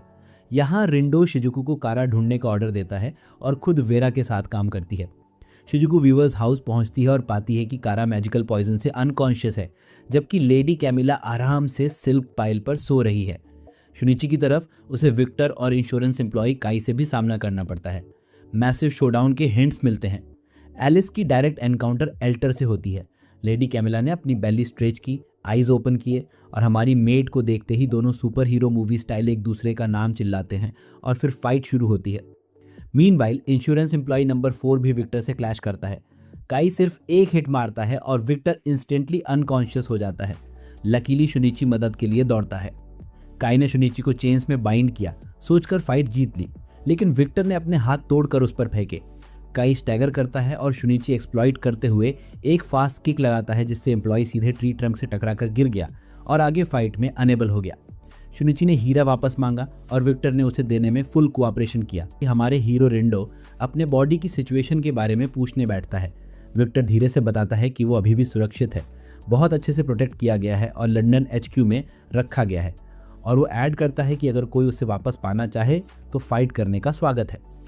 एलिस की तरफ से देखा जाए तो वो एल्टर की एंडलेस नीडल्स के सामने थोड़ी वीक लग रही थी, लेकिन अपनी इंटेलिजेंस से उसने तुरंत एक स्पेड उठाया और उस पर शूट करने की स्ट्रैटेजी बनाई और रीडायरेक्टेड बुलेट्स भी सही टारगेट पर लगी। दूसरी तरफ वो टॉप्ड गाय गिर गया। शिजुकू की साइड में लेडी कैमिला के साथ सिल्क बैटल भी बेहद टेंस था। शिजुकू ने एक हार्ड लेसन सीखते हुए सारे ब्यूटीफुल सिल्क को डिस्ट्रॉय करने के लिए एक डिसाइसिव स्ट्राइक की।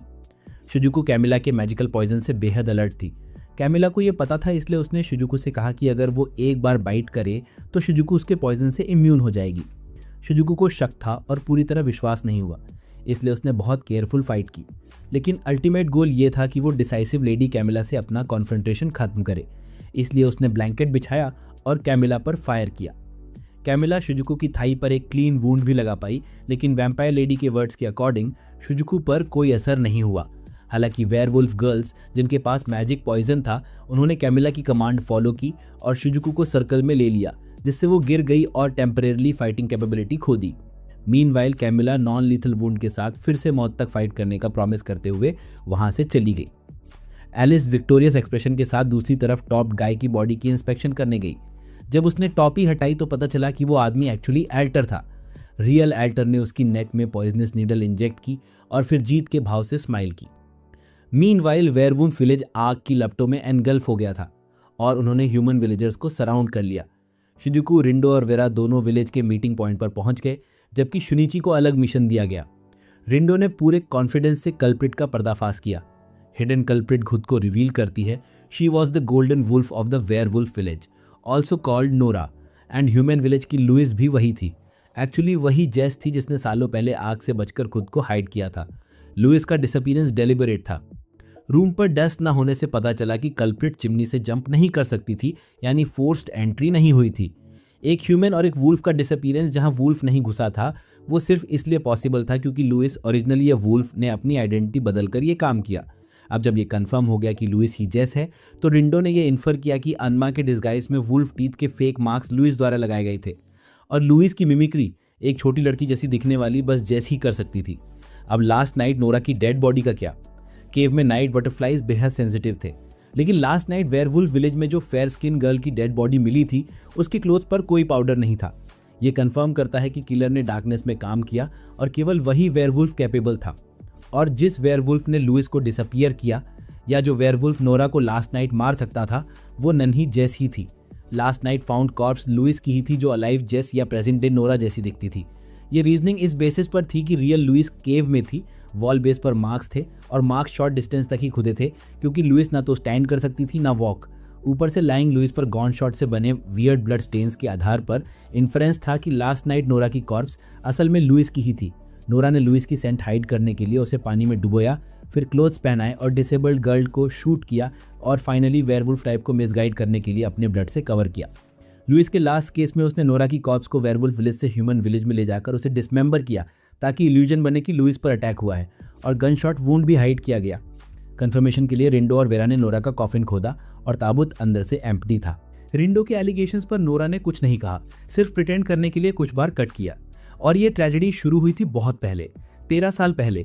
जेस की मदर रोज वियर्ड रूल्स के कारण वेयरवुल्फ विलेज छोड़ गई थी। 8 साल पहले जेस की मदर रोज आग में मर गई, लेकिन वो छोटी कॉर्प्स फॉक्स टावर में रही। जेस बच गई और नोरा नाम से वेयरवुल्फ विलेज में वापस आ गई। और उस छोटी बच्ची ने उन विलेजर से नफरत नहीं छोड़ी जिन्होंने उसकी मदर को वहां से भगा दिया, और ह्यूमन से भी जो उसकी मदर को मार दिया। तो उसने दिन रात प्लानिंग की।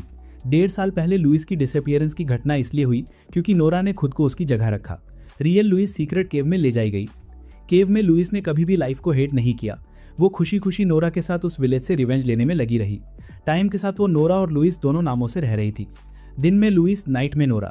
अलग अलग टाइमिंग्स और टनल्स के कारण नोरा ने 6 मंथ्स तक सीखने और एक्ट करने के बाद पहला केस शुरू किया।